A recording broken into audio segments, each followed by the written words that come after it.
Good morning, Internet. Hi, everybody. And we're live on the radio in 5, 4, 3. And Hey, good morning. Time is the day it started. It is commitments.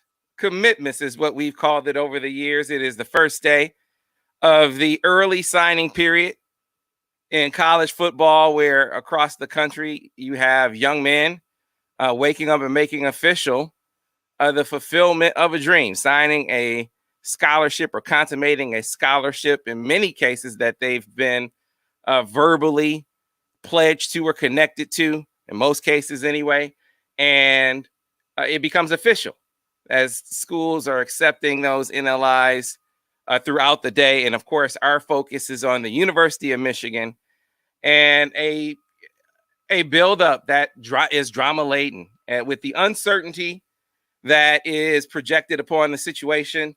Obviously, with speculation about Jim Harbaugh, that has been used as a wedge, or attempted to be used as a wedge by other schools, and prying commitments away from Michigan. I've already put in a couple of crystal ball flips of guys currently committed to Michigan, and I think will wind up elsewhere.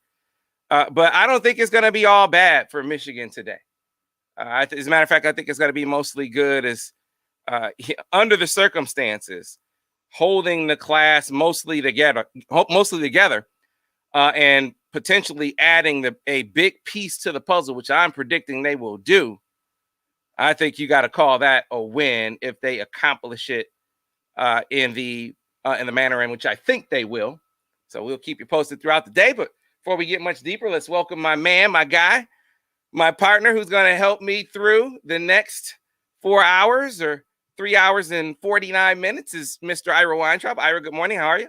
Good morning, Sam. Good morning to everybody watching and listening. And good morning, Tim, who's out there watching and made our first comment of the morning here on Ticket TV. It's great to add this new feature that we're going to add, that we're bringing to our, it's an abbreviated or a new version of the signing day extravaganza. Obviously, we used to do this in February, right? And that doesn't happen anymore because everything has really been moved up these last few years. So this morning until 10 a.m., or give or take, we're going to be live here, obviously on Sports Talk 1050 WTK The Ticket. But Sam, you put together a great lineup, and we're also going to be on TV, Ticket TV, all morning long on YouTube, on Facebook, and on Twitter.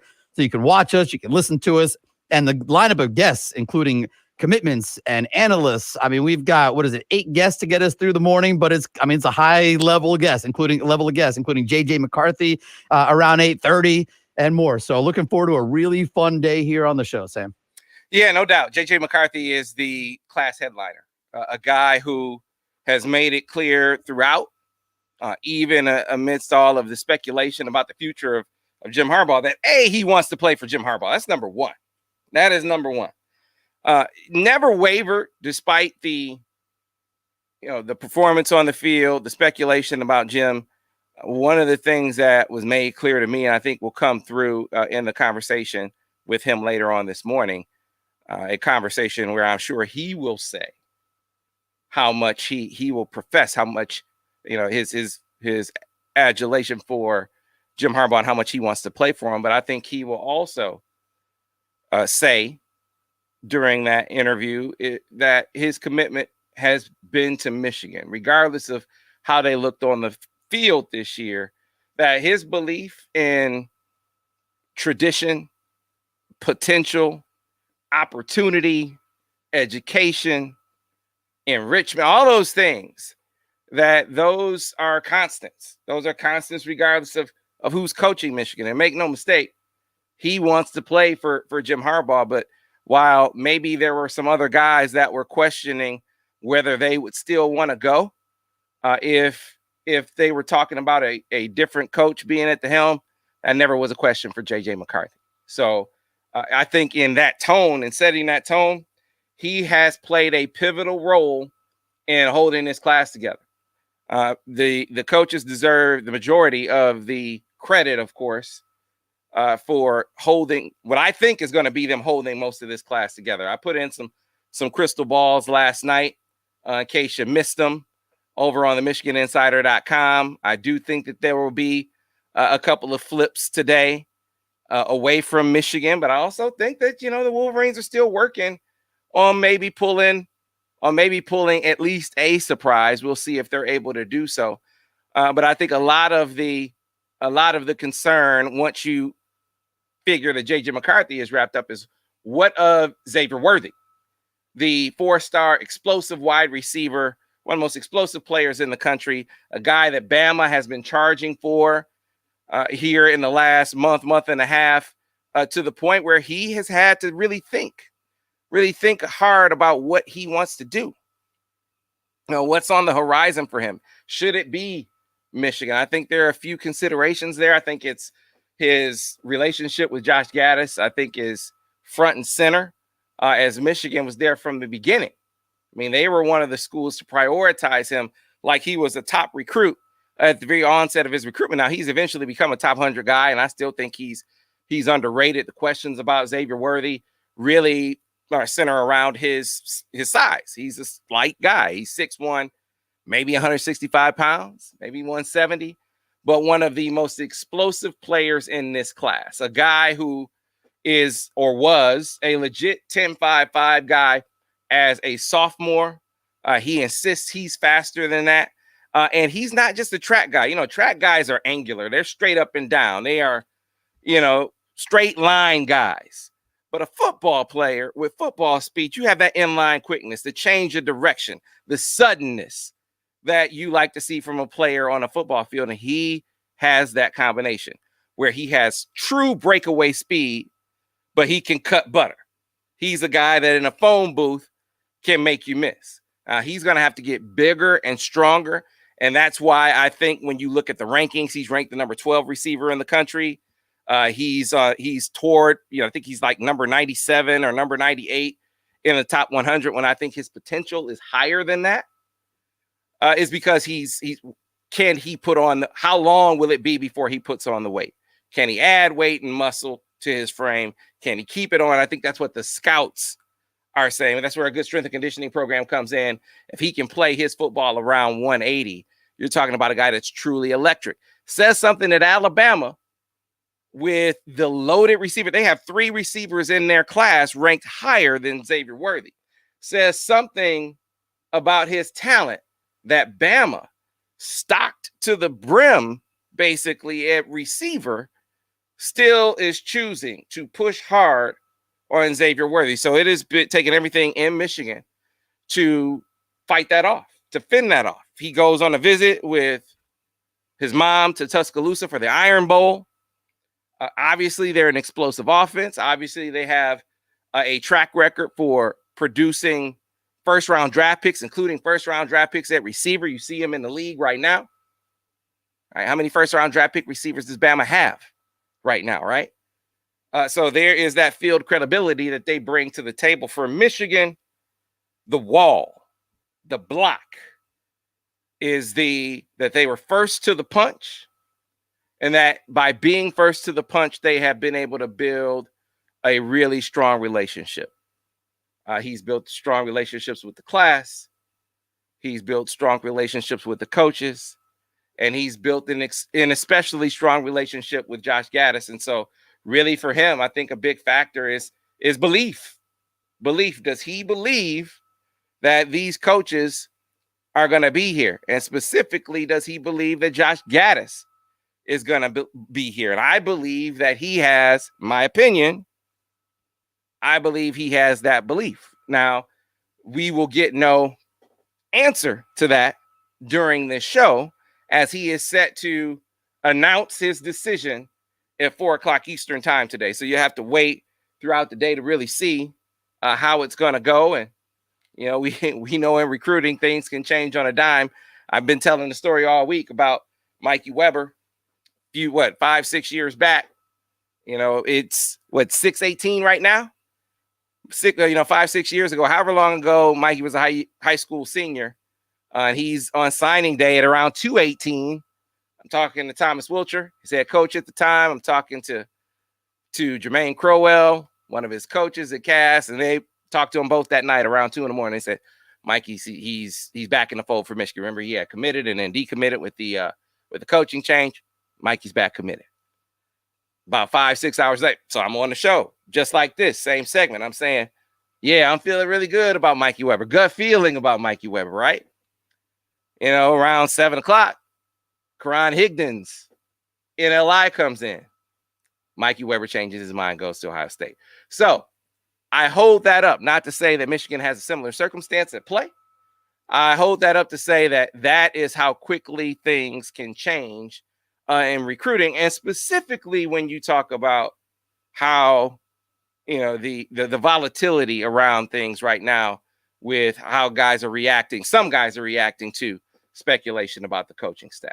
So, but Xavier Worthy, I'm thinking there are two guys that, you know, I put in a couple of flips last night. I put in a flip for Brandon Jennings, the linebacker from Florida, who's been committed for a few months now. You know, things have been looking like they were trending towards retention.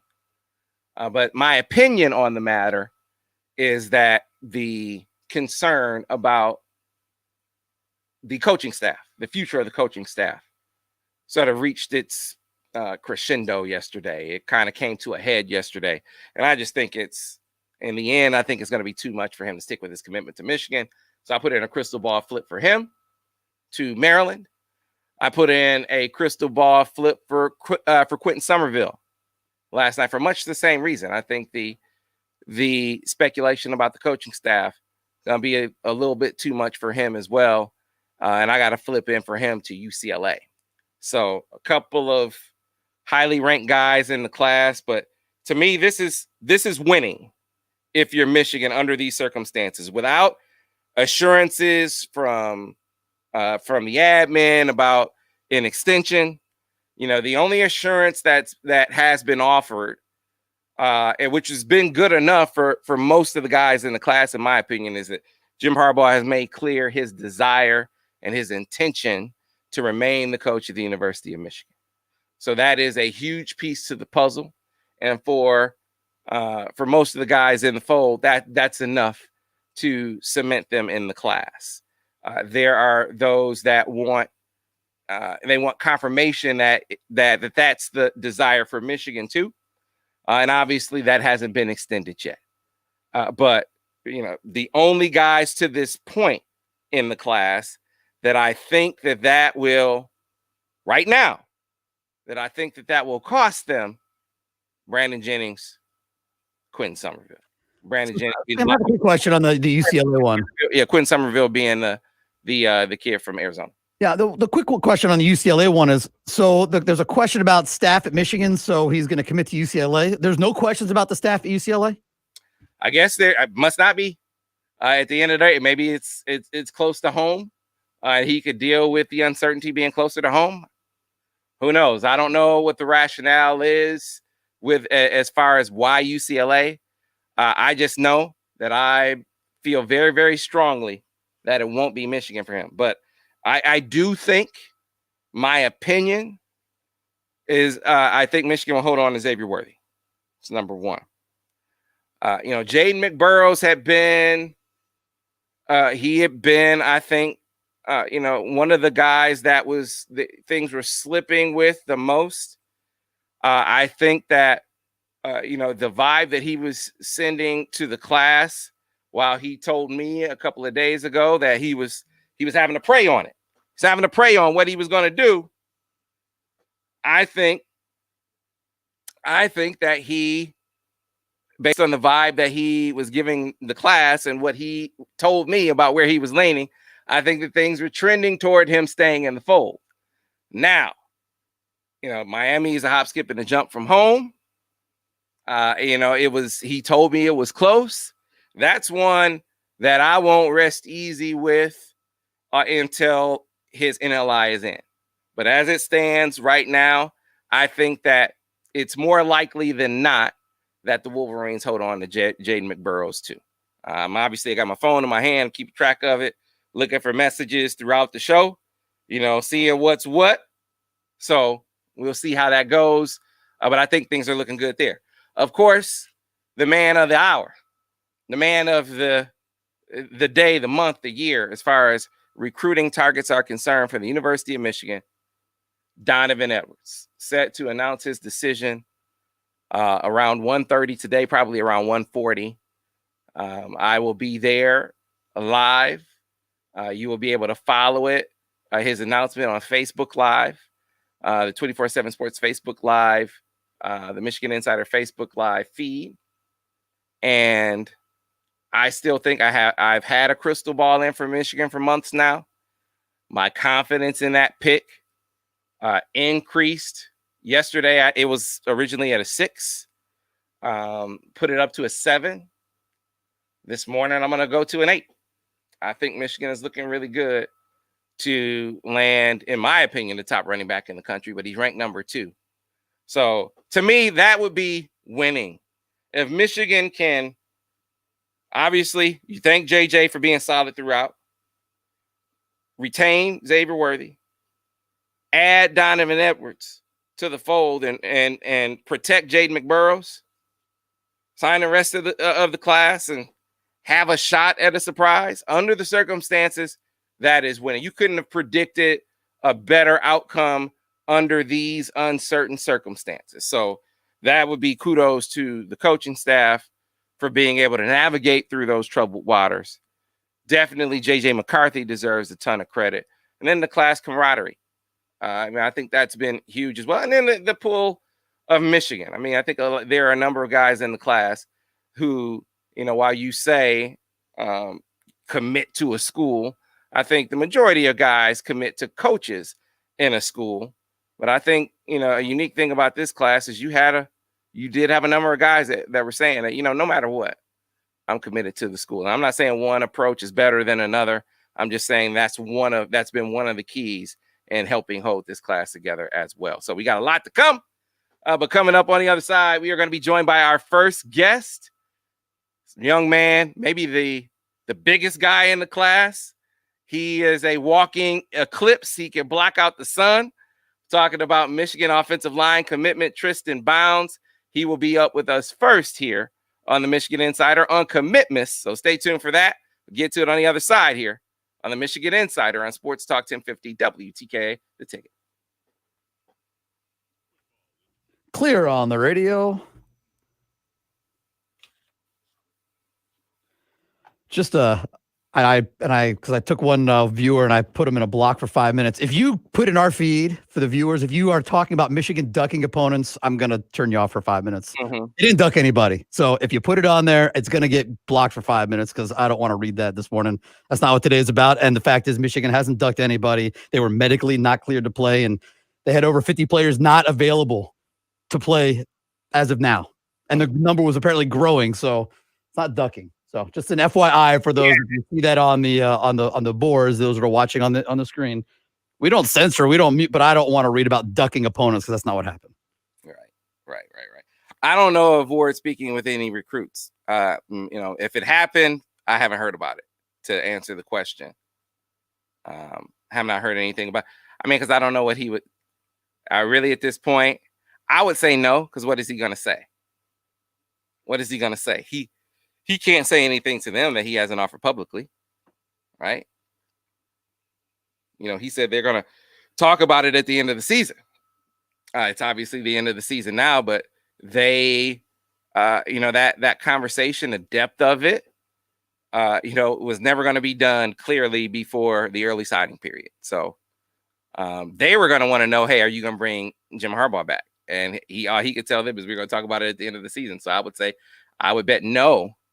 That he has not talked to any recruits. But that's speculation on my part. I do not know the answer to that question for sure. Good morning.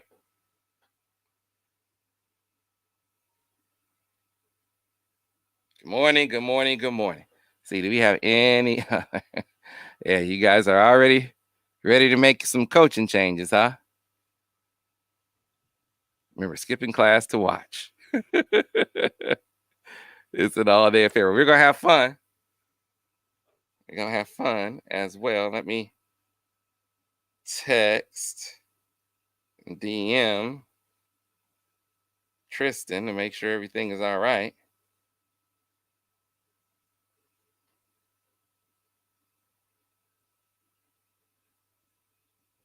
Back on the radio in about 2 minutes.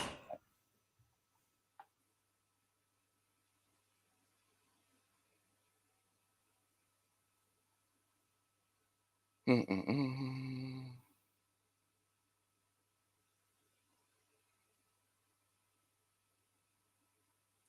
come on the video feed. Good morning, Singapore. I've seen Singapore this morning. I saw Beirut this morning. Good morning to overseas. Well, that would be good afternoon or good evening in Singapore. I'm not sure. I'm not sure how far away, what the time difference is to Singapore. Okay. Hold on a second.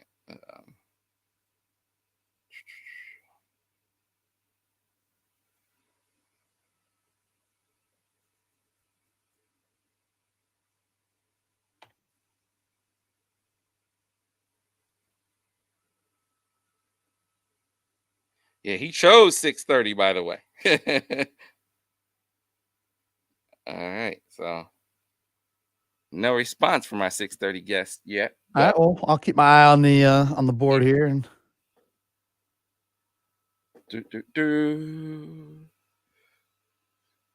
any unexpected recruits Michigan could get today? Yes, I'm actually keeping my my phone locked right now. You know, checking on a potential surprise. Checking on a potential surprise. So we'll see how things go. You know, one of the guys that it's 7 a.m., right, Sam? For the official that they can first start sending things in. Is it 7 a.m. your local time? Yes. That's the answer, Carly's question. Is 7 a.m. your local time? That's when Michigan said they're what they do with their feed deal. Yeah, it starts at 7. Yeah. So anyway. We got plenty of time for Tristan, though. We got we're coming back here. Yeah. On the radio, I should say.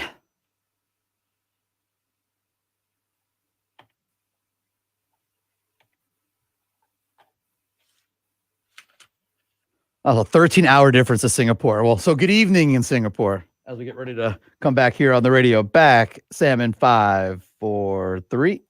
And we have here on the Insider Sports Talk 1050 WTKA online at WTKA.com. Sam Webb, Mr. Ira Weintraub on the other side of the county.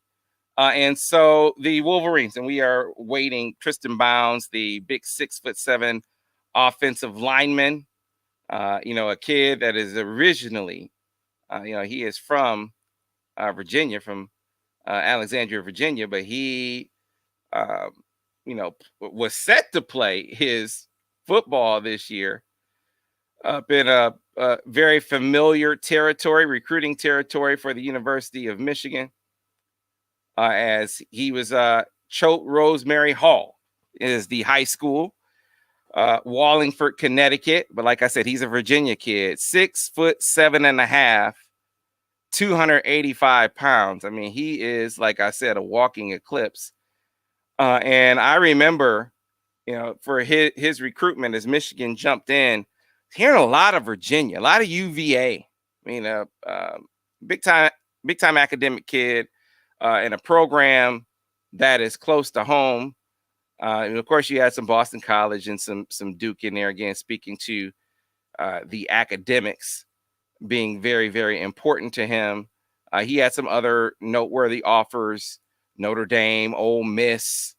He had an offer from Texas in the mix as well. So some really good Power 5 offers to dot his offer list. But really, I think Virginia wound up being the biggest threat. And the connection with at the end of the day, Ed Warner proved to be, maybe the biggest plug, but he clinched it. And what cinched it was when he came for a dead period visit. That just put it over the top for that young man, a day where he was able to come with his family and go across the campus on his own without contact with anyone. That would have been against the rules if he had contact with anyone via phone, no virtual, no phone contact. You are truly left to your own devices when you are on one of these dead period visits. And so he got the lay of the land before he came. Like, where should I go? What should I do? What should I see? And then when he got here, he went across the campus and said, this is it. This is home for me. This is where I want to be.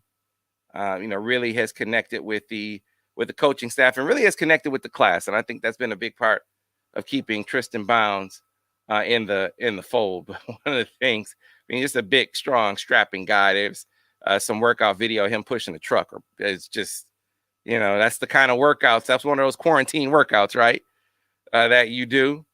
So, and not a guy that is, lacks any explosion. I mean, 6'8", you should be able to dunk, right? But I've seen some guys that big that can't really get up off the ground. He can. He has some little bounce to him, some athleticism to him, and a guy that physically isn't that far away from playing weight. So a nice piece to the puzzle for the Maize and Blue, and again, a guy who is in keeping with that tone of never wavering in the class. But someone said something about what could some surprises be. One surprise in this class could be Jaden Hood. Jaden Hood signing early. Now, why do I say that? Because we have a story on the MichiganInsider.com right now quoting Jaden Hood last night saying that he's gonna sign in February. That he is, once they get through their state championship run at his high school, Fort Lauderdale St. Thomas Aquinas, that he will he'll make his way up to Michigan. So looking to make his way up to Michigan soon to see it. He wasn't on that dead period visit with Tristan Bounds, who I just talked about, and Jj McCarthy, who we'll talk to a little later, and all the other guys that were here. Rod Moore was one of the commitments that made it up. You had Christian Dixon, who made it up as well. I mean, it was Jaden McBurrows made it up, his teammate at Fort Lauderdale St. Thomas Aquinas, but Jaden Hood did not make it. And so he is saying that sometime soon, sometime here, and then after he gets through the state championship this week, make it up to see Michigan before he signs. Now, word I have is that his head coach is one of the top head coaches in the country. He's been through the recruiting game forever. Roger Harriet, really, really good guy, is that he's still encouraging Jaden to sign early. So because of that, that could be a surprise. Could be a surprise that Jaden Hood does it anyway. Now, I don't know if that'll happen. That's not a promise or a guarantee, but so what could some surprises, what could a surprise be, right? What's a possible surprise? That is a possible surprise, that he would speed up his signing timetable and make it today. Before I mention an uncommitted guy that might be a surprise, I just want to keep doing some digging before I throw the name out there, make sure that things are still trending in that direction of a potential surprise, because it was last night. It was a possibility. And so we will, I'll continue to look into it. That's a cliffhanger or a tease, if you will. Looking around with some of the other possibilities, like I said, I already talked about Xavier Worthy. Talked a litting bit about Donovan Edwards, saying that I expected that one to go Michigan's way. I know that there had been some talk. I think it was the case for the last few weeks that Notre Dame had been surging in that recruitment, that, their performance on the football field is a big deal. That maybe the uncertainty at Michigan was going to be a big deal as well, right? That, is that coaching staff going to be there? All these kids were hit with that. Jim Harbaugh acknowledged that he acknowledged that he was going to have to, that he was having to address that. Well, this is a kid that, fortunately for Michigan, has a circumstance that is advantageous to them. A head coach in Ron Bellamy that is not going to push him in a certain direction, but is certainly going to make sure that the Wolverines are seen in the best possible light. The opportunity in Ann Arbor, regardless of who's coaching there, is seen in the best possible light. I think that has played a significant role in fortifying Michigan's position. And that's not to say that other schools didn't and don't still threaten. I think Oklahoma has been there throughout. DeMarco Murray. I think the running backs coach there has been a bull for them. Georgia, I think, emerged as the biggest threat here down the stretch. Dell McGee, the running backs coach there, they've obviously had several top running backs in recent years. One of them playing for the Detroit Lions right now. I'm sure you guys know DeAndre Swift. So, they have that, that proven on-field production as far as performance and as far as draft picks are concerned. But Michigan, I think the whole staff effort, I think Jay Harbaugh, of course, you start with Sharon as the area recruiter. So I think he has done a tremendous job there. Then you go to Jay Harbaugh, who as the position coach has to be the guy and has been the guy in the most consistent contact, has really, forged a great relationship. And I think has done a good job of combating what some of the other guys were saying about, development. How are you going to be able to develop compared to DeMarco Murray? How are you going to be able to develop compared to Dell McGee? Right. Well, I think he addressed that. A lot of addressing that was not just in the production of the running backs when they had their opportunities, but it was also, the chalk talk, the suggestions, the skill development things that they would go over in Zoom sessions like this or virtual sessions like this, things that Donovan has applied in his practice and workout and drill regimen. I mean, I think it's noteworthy. When I heard about that, I was like, okay, yeah, he's, his respect for Jay as a position coach is there. So you have that. Then you had the piece of it where, all right, usage. What is that going to look like? And that's where a guy like Josh Gaddis has come front and center.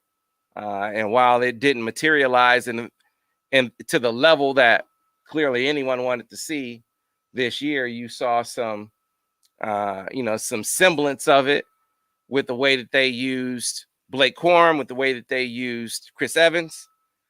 I think that was held up, is being held up as an example, along with what they did elsewhere what he did elsewhere at previous stops, Bama and Penn State.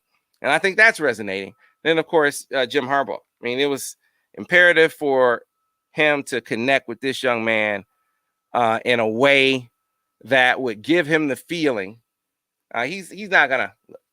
His relationship with Ron Bellamy is unique. You don't find many head coach player relationships like that. So, is it realistic to expect that at the college level? No.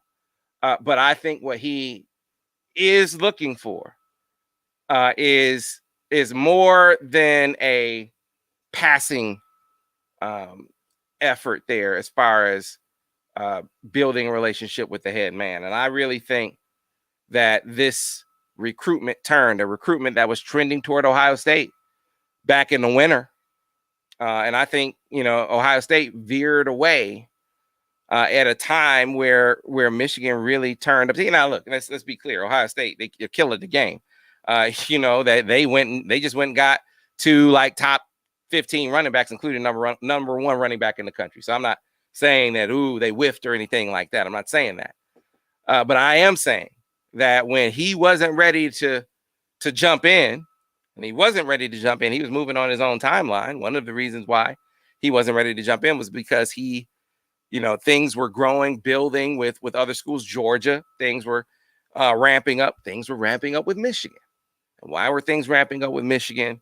Because you had the whole staff effort and really Jim Harbaugh, his involvement in the relationship building really reached another level, both in connecting with the young man and with connecting with his father. I think that has been one of the things here recently. I know Dad, Mr. Edwards, connected with Jay Harbaugh recently, talking about the running backs this year and how they performed and usage and that kind of thing and rotation.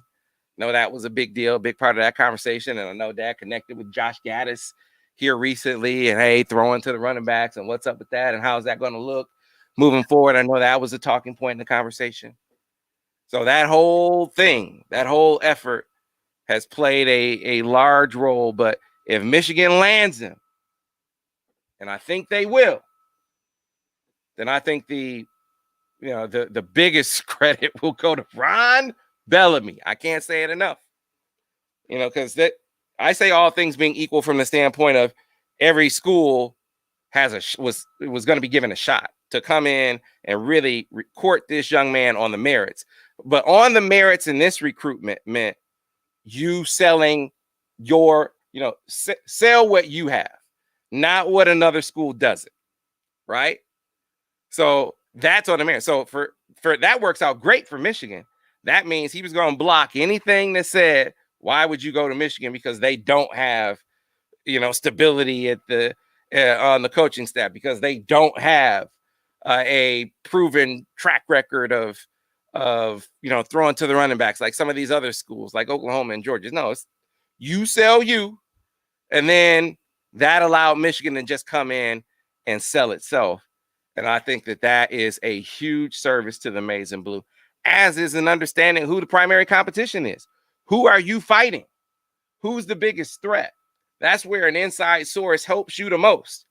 They can let you know when you're lagging, when you're falling behind, when you're about to lose a kid, why you're about to lose a kid. What questions does he have about you? That's where having those connections on the recruiting trail really, really helps the most. And I think that's where he has really helped Michigan in this particular recruitment in a way where I think it's going to ultimately allow Michigan to land them. Time will tell. We will know for sure around 1:30, say 1:40 today. You'll be able to follow it over on the MichiganInsider.com. I'll also be at the announcement. I'll Facebook Live it. We're going to have an absolute blast. All right, so it is break time. Another break time here. We will effort Tristan Bounds in the break, and then we'll come back on the other side and get right back to it here on the Michigan Insider on Sports Talk 1050 WTK, The Ticket. Clear on the radio. All right, I'm going to give Ron Bellamy would be an excellent college assistant. I basically, Nick, I pretty much asked that question of Sam off the air yesterday. Not specific to anyone here leaving as much as just that. I think Ron's a great coach. Yeah, it's not just Ron played defensive back. True, he could be more than that. Yeah, I know we've learned Josh Gaddis was a defensive back. He's an offensive coach. You don't have to be the position. So calling to see if you were still popping on this morning. You can't get on that link. Really? Might have like pop-ups and filters. We can always do a phone call. Yeah, you know what? If try it one more time. If it doesn't work, I'm gonna have my co-host call you, and we can just talk to you on the phone. Okay. All right. So yeah, give it one more shot. We'll give it like a minute, and if we don't see you on the video feed in a minute, we'll just call you. All right. Yeah, there are pop-up things that we learned this with the Thursday guys. Technical things that we're working through.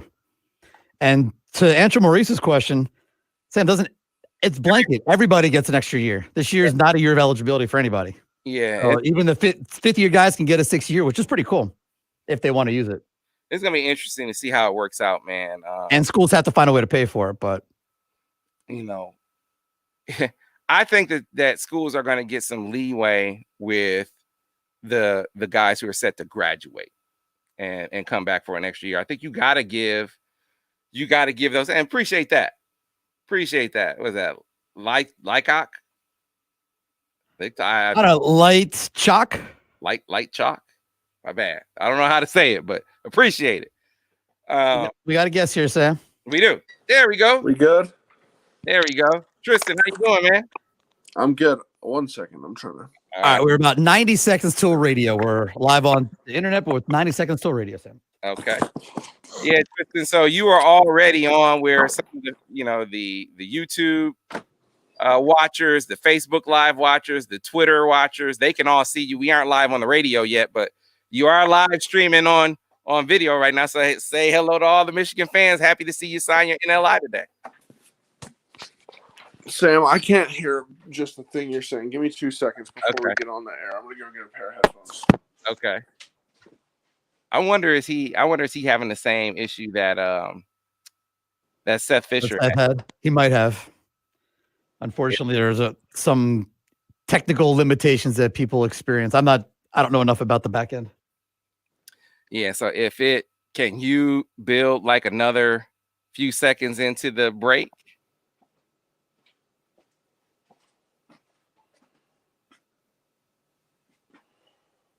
All right, here we go. Let's see if that works. Can you hear me? I can hear you. Can you hear me? Yep. Perfect.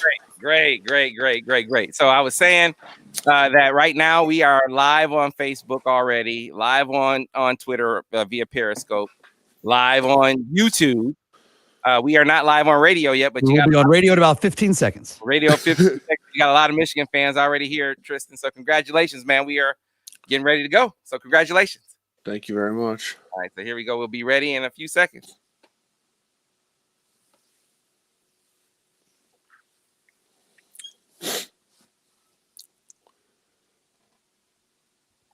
All right, returning to radio, fellas, in 5, 4, 3. And we are back here on the Michigan Insider on Sports Talk 1050 WTKA, online at WTKA.com. We are calling this commitments. I've been doing this, this radio show, at least on Sunday. I've been doing the morning show since 2007. Was doing the signing day show for even longer than that, going back a few years before that. It never gets old. Talking to the young men as they prepare to consummate their relationship with the University of Michigan. And it's always great to get that first one, up to the plate here on the show. And that first guy, he said, give me the 6 o'clock hour. I want to be first up to bat, talking about the guy who blocks out the sun, who's going to protect his quarterback from those edge rushers, talking about Tristan Bounds, Choate Rosemary Hall. Tristan, good morning. How are you? And congratulations on officially becoming a Wolverine today. Oh, thank you very much. I'm good. How are you, Sam? Doing great, man. Glad that you could join us. Appreciate you taking the time. And let's just start off first, Tristan, with you telling all the folks, all the Michigan fans that are watching and listening, why Michigan? What was it that led you to say, I want to be a Wolverine? Yeah, for sure. For me, it was just the relationship between academics and football. I was looking for a place that really married the both of them, where I would have the opportunity to play at the highest level of football, but still get a really great degree. And you can't really beat Michigan when you're looking at those two aspects. Now, you did something that at the time, Tristan, when you did it, it was really unique. So, recruiting is shut down. The NCAA has extended the dead period. Guys can't take unofficial visits. You made the decision to take a dead period visit when no one really knew what that looked like when you did it. So can you take us through that experience and what impact did it have ultimately on your decision? Yeah. For me, it was huge. That was probably the biggest factor in my decision to that point. Before that, I really wasn't ready to make a decision, kind of lost on what I wanted to do. But decided to, I had been to UVA, and kind of knew that I wasn't going to be able to get out to Texas. That was a little bit more of a hike, but wanted to see Notre Dame and Michigan, and drove up to Ann Arbor first and then South Bend. And after seeing them both, knew where I wanted to be. Yeah. And I know UVA was a huge threat. And obviously Notre Dame made a push, but you decided on Michigan, and that visit sealed the deal. But, a part of it also has to be the offensive line coach and Ed Warner. So what about 100%. Coach Warner and your connection with him? Yeah, just from a reputation standpoint, he had 4 guys drafted this past year. That can't be ignored. That's very impressive. I'm not sure if it's been done before, but I don't think it has. And Jalen will be drafted this year, so his whole line will within 2 years have been picked up. But he has a reputation of putting guys in the league, and not only that, he's a technician. He gets his guys prepared for the next level.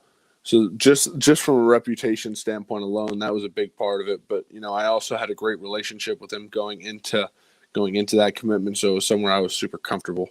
So obviously, Tristan, we're talking to Tristan Bounds, offensive line commitment for the University of Michigan. Choate Rosemary Hall had big time offers from across the country.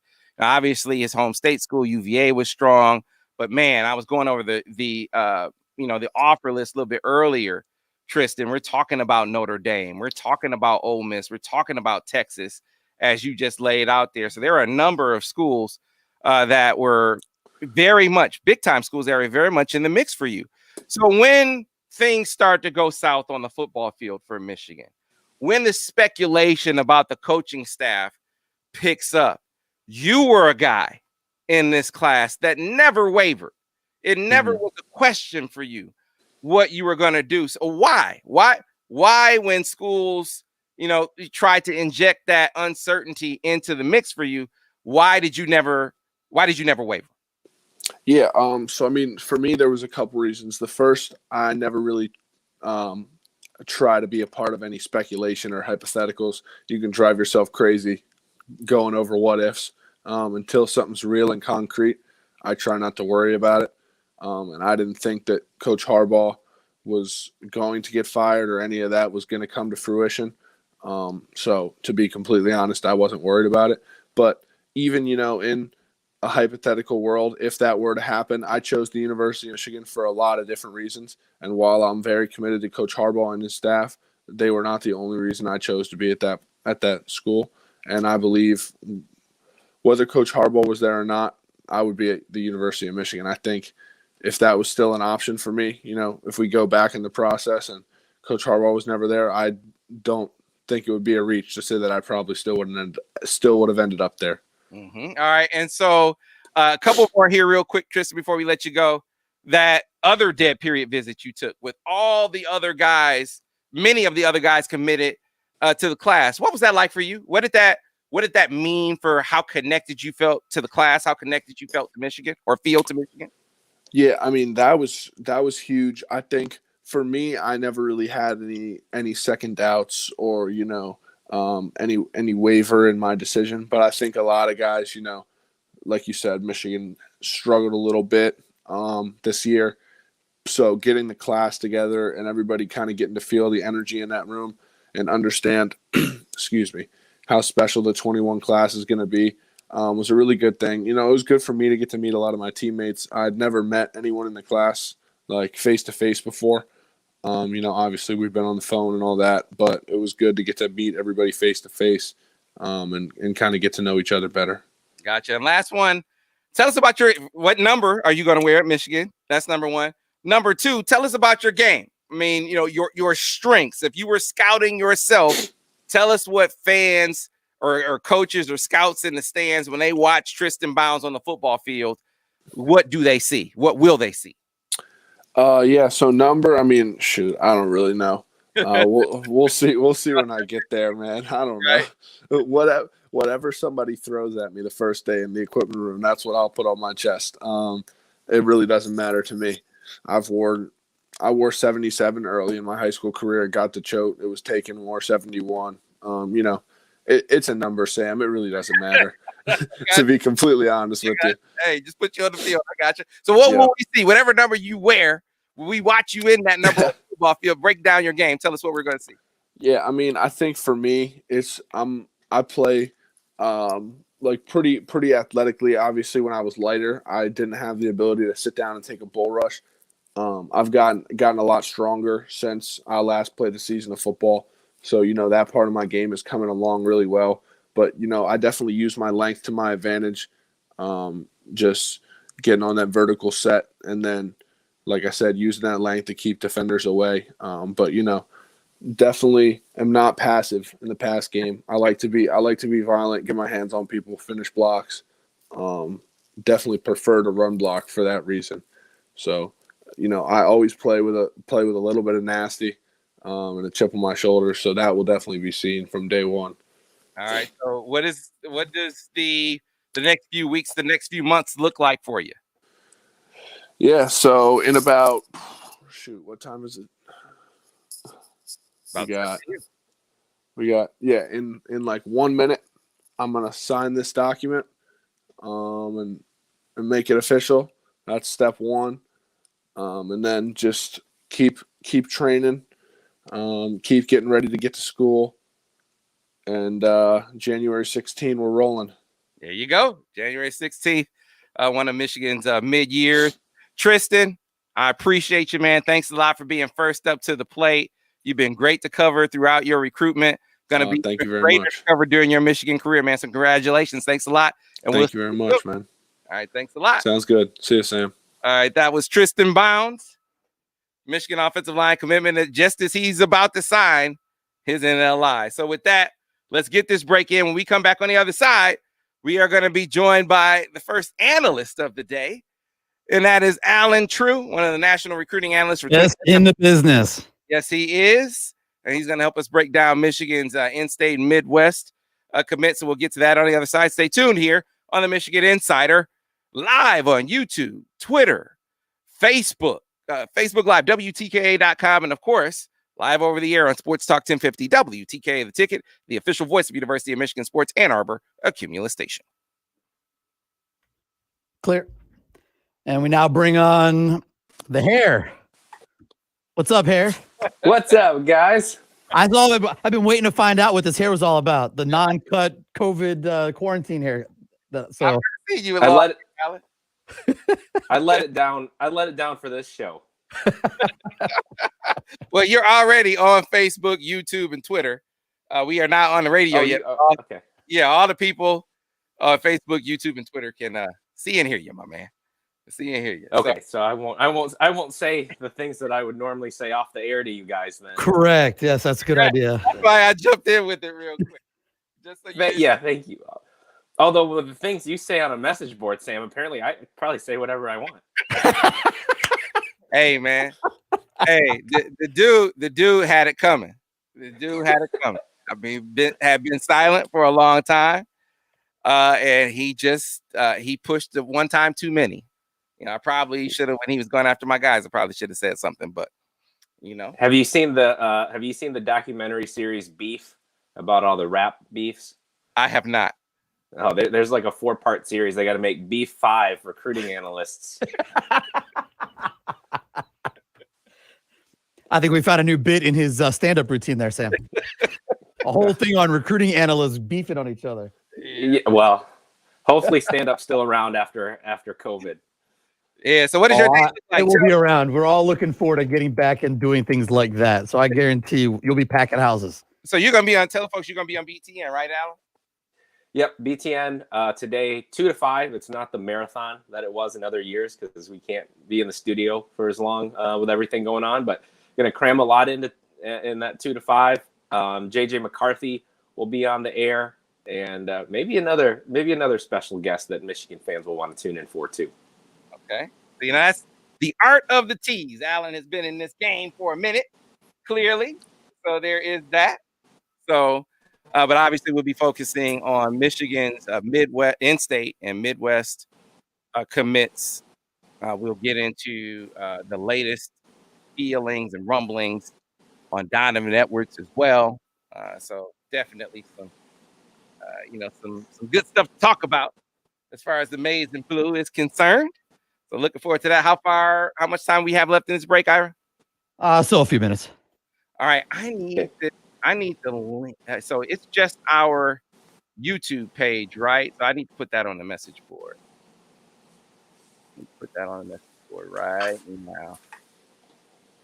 Signing Day Extravaganza. Put that on the message board right now. Look at that. I can hear myself. Signing Day Extravaganza. All right, let me turn that down.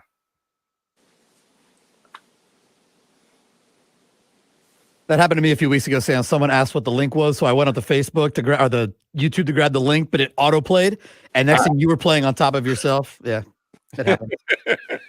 Right. You know, obviously I can pipe in through my board into the.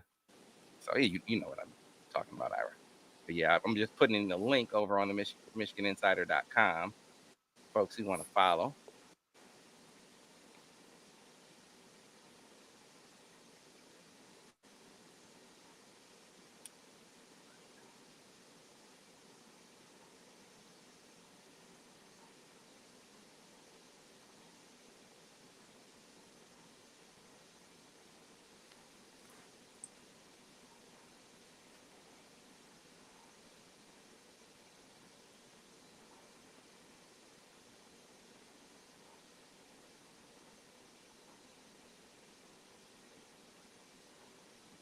Okay. I'm just making this post real quick.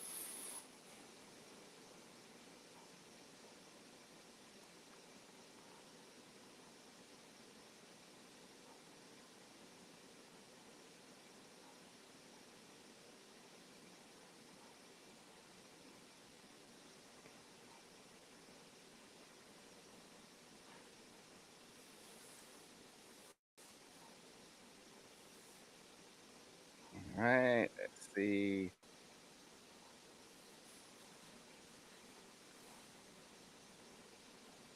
All right, let's see.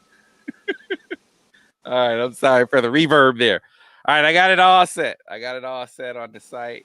So that is good. All right, how far away from it, Ira, are we? About 2 minutes. 2 minutes. Okay. Get back to that. Was Tristan the first commit you had on?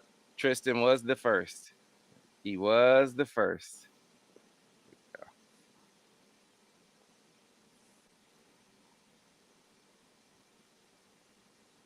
All right, so you had a question up there, Ira, that I missed. Defensive tackles. What's up, Zeke? That's Zeke. Defensive tackle. Hey, man.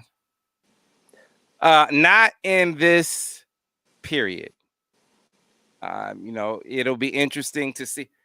I think at this point, George Rooks is probably leaning to Penn State. I know George Rooks is listed as a defensive end. I think Michigan is courting him as a defensive tackle. I just don't think that George Rooks will wind up in this class. I don't even know if George Rooks is going to sign today.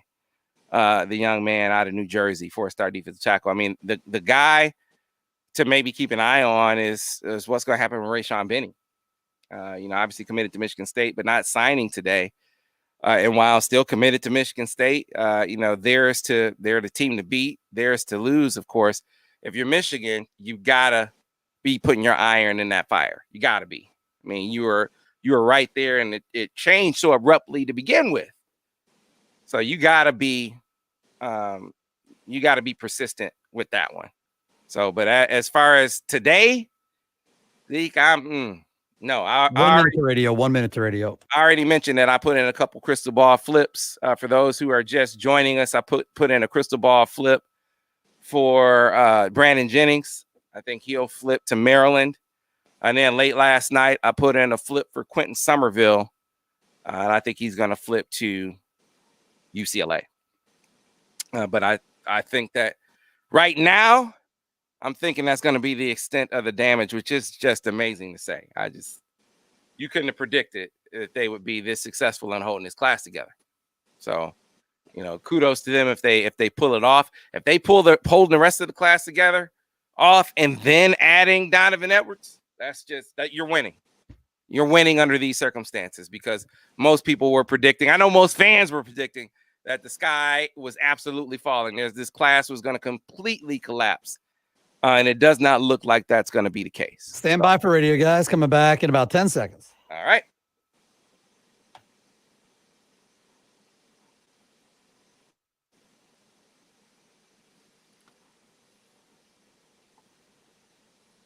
All right, back on radio in 5, 4, 3.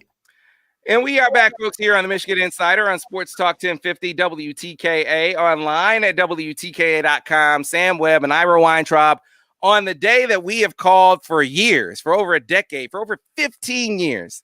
I've been doing this signing day show anyway. We call this Commitments. It's the national signing day, or at least the first day in the early signing period is upon us. You just heard from a young man as he was set to send in his national letter of intent. Tristan Bounds was first up with us. I imagine he's already submitted that NLI. We have a lot of other guys to talk about. A class that Michigan had a good in-state haul. Maybe it'll get better. A good Midwest haul. If you consider Jj Mccarthy a Midwesterner, an Illinois guy, which he is, joining us to talk about that, talk about those guys, evaluate them, assess the job Michigan has done in its footprint. Alan True, national recruiting analyst for 24/7 Sports. Alan, good morning, man. How you doing? Doing great. Like you said, commitments. It really is a holiday for us. So looking forward to the day, and looking forward a little bit to being done. Right, man. I'm on 2 hours sleep right now. I'm going to hit a 5-hour energy after the show so I can get on over to Donovan Edwards's his announcement ceremony. So looking forward to that. We'll get to Donovan coming up, but let's dive right into this class, Alan. And Jj Mccarthy. He is the headliner in this class. No, he played last year at IMG Academy, but that's a kid that you've been watching for a long time, going back to his time over at Nazareth Academy in Illinois. So what about him? Talk to me about his talent, his potential, and when you first started seeing him and projecting him as maybe a big time sort of franchise quarterback, if you want to call him that, at the college level. Well, it was really early. I mean, the kid got a scholarship offer going into the 9th grade from Iowa State. So it was a Power 5 offer. And I think what stands out about that, and what really stands out about JJ, is how much just that natural arm talent. We talk about it a lot with quarterbacks, but really this kid is a kid who almost from the minute he started throwing the football at events turned people's heads. And the kid was like 150 pounds at that point. So it wasn't like he walked into the building and everybody said, we need to be watching this kid. It was really the way the football came out of his hand. And since then, he's furthered that through training and through the things that he's done. Then obviously very successful at Nazareth Academy, leads them deep into the playoffs several times. People are still a little skeptical about how is he going to handle the big time competition. He goes down to IMG, goes 8-0. And he doesn't throw an interception all year. And I think the thing people don't talk about enough is what an athlete he is. You watch him on film, and I think some of the most impressive plays are the ones where he has to extend a play or he has to make a throw on the move. He can absolutely do those things. So extremely talented kid. And the concern coming up, too, was that size. Like I said, he was small when he first came up and is always still kind of slight framed. That's changed in the last year or so, too. He's starting to look more like a high major college quarterback physically. And I think that gives optimism towards him being able to come in and compete early in his career. And then, of course, the last piece is he really helped. You talked about keeping this class together. Jj Mccarthy deserves a lot of credit for that as well. Never wavered and kind of formed the bond that the core group in this class have. Absolutely. All right. So you gave to me all the positives. And for those who aren't familiar with JJ's measurables, 6'3" and some change. I know he's fluctuated between a 190 and 205. I think he is back down in the 190 range. He had lost a lot of weight when we saw him back in November. But when you talk about the because I get this question from fans all the time, so I want to throw it at you, Alan, as a guy who has a hand in the rankings. Why not his? Where's his 5th star? Why was he just outside the 5-star range? Give me the piece of it that you guys question as scouts and analysts. Yeah. So obviously at that point, when you're talking about guys who the number 32 player in the country is a 5-star, number 33 is not, you're talking about really splitting some hairs there in that 33 to 50, even into the 60 range. With JJ, I think it was a little bit of that physical piece that kept him from it at the start. And then, as we moved along, just wondering, hey, he always had a great skill cast. Nazareth Academy had Division I receivers. IMG Academy, we always felt like his offensive skill players were better than the defensive skill players they were going against. So we never had to see JJ where maybe the cards were stacked against him a little bit. So as we really split hairs between number 1 quarterback down to number 4, that was something that came up a little bit in the rankings discussions between our national staff. Right. All right. So Alan, let's get to the in-state guys. And while JJ is certainly the centerpiece of the class and has been a huge part of holding the class together, the guy who started it all was a guy that you were the first one to notice.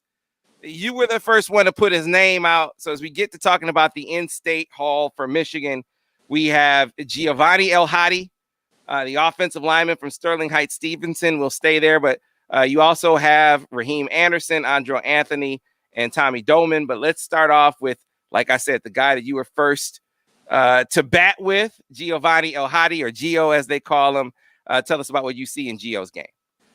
Yeah, I think maybe he's one of the most under talked about guys in this class that's going to be good. I think that happens when you're the first commit and you're an offensive lineman sometimes, but he's a really, really talented player. Got on the radar early, extremely hardworking kid, athletic. You know, when we first met him at that camp that you were at also, he had come straight from a basketball practice and almost didn't make it. So athletic enough to be playing on the varsity basketball team at 6'5" plus, 280. I think he's up to closer to 290 or so pounds now. And then went around to some different events. He was at the Under Armour Future 50 down there in Florida, where the defensive line group on the other side of him absolutely loaded with 4- and 5-star guys who are going to be signing today, and handled himself extremely well. Was one of our top performers at that event. So athletic, tough, mean, everything that you want out of an offensive line prospect. And I think, like Carson Barnhart, maybe a guy that can give you some depth at multiple positions. Absolutely. And I remember being at that camp, and, there were some guys who had Power 5 offers. And I remember Giovanni El Hadi just being very clearly the best player on the football field at that camp that day. And Michigan, coincidentally, jumped on him almost immediately after that. And I think getting in first played a big role in them being able to bring that one home.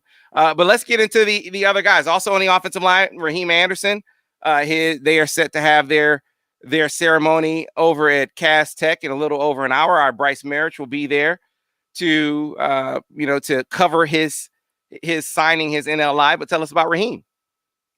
So yeah, when you talk to people at Cass Tech, I talked to their offensive line coach, William Sassy. That's Big Will Campbell's dad. Mm-hmm. And he said he is going to cry fountains of tears because Raheem Anderson is graduating. He's been there 4 years as the center at Cass Tech. And you think about this, how many great players have we've covered that have gone through that school? They've never had a sophomore be captain, and Raheem was their first on a team that had DeAndre Square, Kalen Gervin, all these guys who were Power 5 commits at that time. The team voted Raheem as one of their captains. So before we even get into the player, that's the type of kid that they're getting. A guy who is extremely reliable, it's obviously by a 4-year starter. What really set him over the top for us was we watched the full games this year as a staff, watched the full games, the 2 games against King, and he was absolutely dominant, as he's been over the last couple of years. But early on in his career, I think what kept him from 4-star status was what kind of an athlete is he? We know he's a great player, great kid, everything that you want, but physically, what does he have? And I thought he showed that this year against Detroit King, especially in those 2 games, their toughest opponent. He absolutely was dominant in those contests. So he's very comparable, I think, to a Cesar Ruiz kind of guy. And I would be surprised if he didn't go on to start multiple years at Michigan like he did in high school. Yeah, an interesting question there. I remember being at the Best of the Midwest camp a couple of years ago when Raheem was there. And I guess he was a sophomore at the time, going into his junior year. And the coaches were, you were there. And the coach, you could tell. I mean, we got to the point where we know who they like. When the offensive line coach watches him, and then he calls over his GA Hendershot, he comes over, and then Harbaugh is watching, and then, Chris Bryant and all the coaches are watching a particular guy and following a particular guy around. They like that guy. And that was one of the guys, Raheem was one of the guys they were doing that with that day. So that relationship really started back at that time. But I wonder, a precocious kid, the sophomore captain, Michigan is in a unique circumstance at center, Alan, where, the guy who is going to be the future at the position, Zach Carpenter, hit the transfer portal. Rare for an offensive lineman to start or even play as a freshman. Probably rarer for a center to do that, a guy who's going to make all the calls. Do you think that Raheem has that kind of potential to come in and compete for that position that's going to be wide open next year? I think when you talk about being able to play as a freshman, you have to have the physical ability, but you also have to have a lot of intangibles. And I think he's got that. And he had to have that even to start as a freshman for Cass Tech on a team that was bringing back a lot of seniors. I think they were repeating as state champions that year. And so they had to trust in him to play a center as a freshman. He actually came in and said, I'm going to start at center. And Wilcher was very against it. He'll tell you the story that he did not want a freshman in there in his team that's supposed to repeat. So I think having been through that already, having played against the competition that he's played, he's going to be ready from those standpoints. Checks off a lot of boxes of a guy who can at least come in and compete and push the guys in front of him. So Andro Anthony, we're talking to Alan True here on the Michigan Insider Commitment Sports Talk 1050 WTKA, also on YouTube, on Facebook Live, on Twitter, via Periscope, also on WTK.com. Andro Anthony has been, we're going to talk to him in about 40 minutes, one of the more interesting guys to cover in this class, Alan. A lot of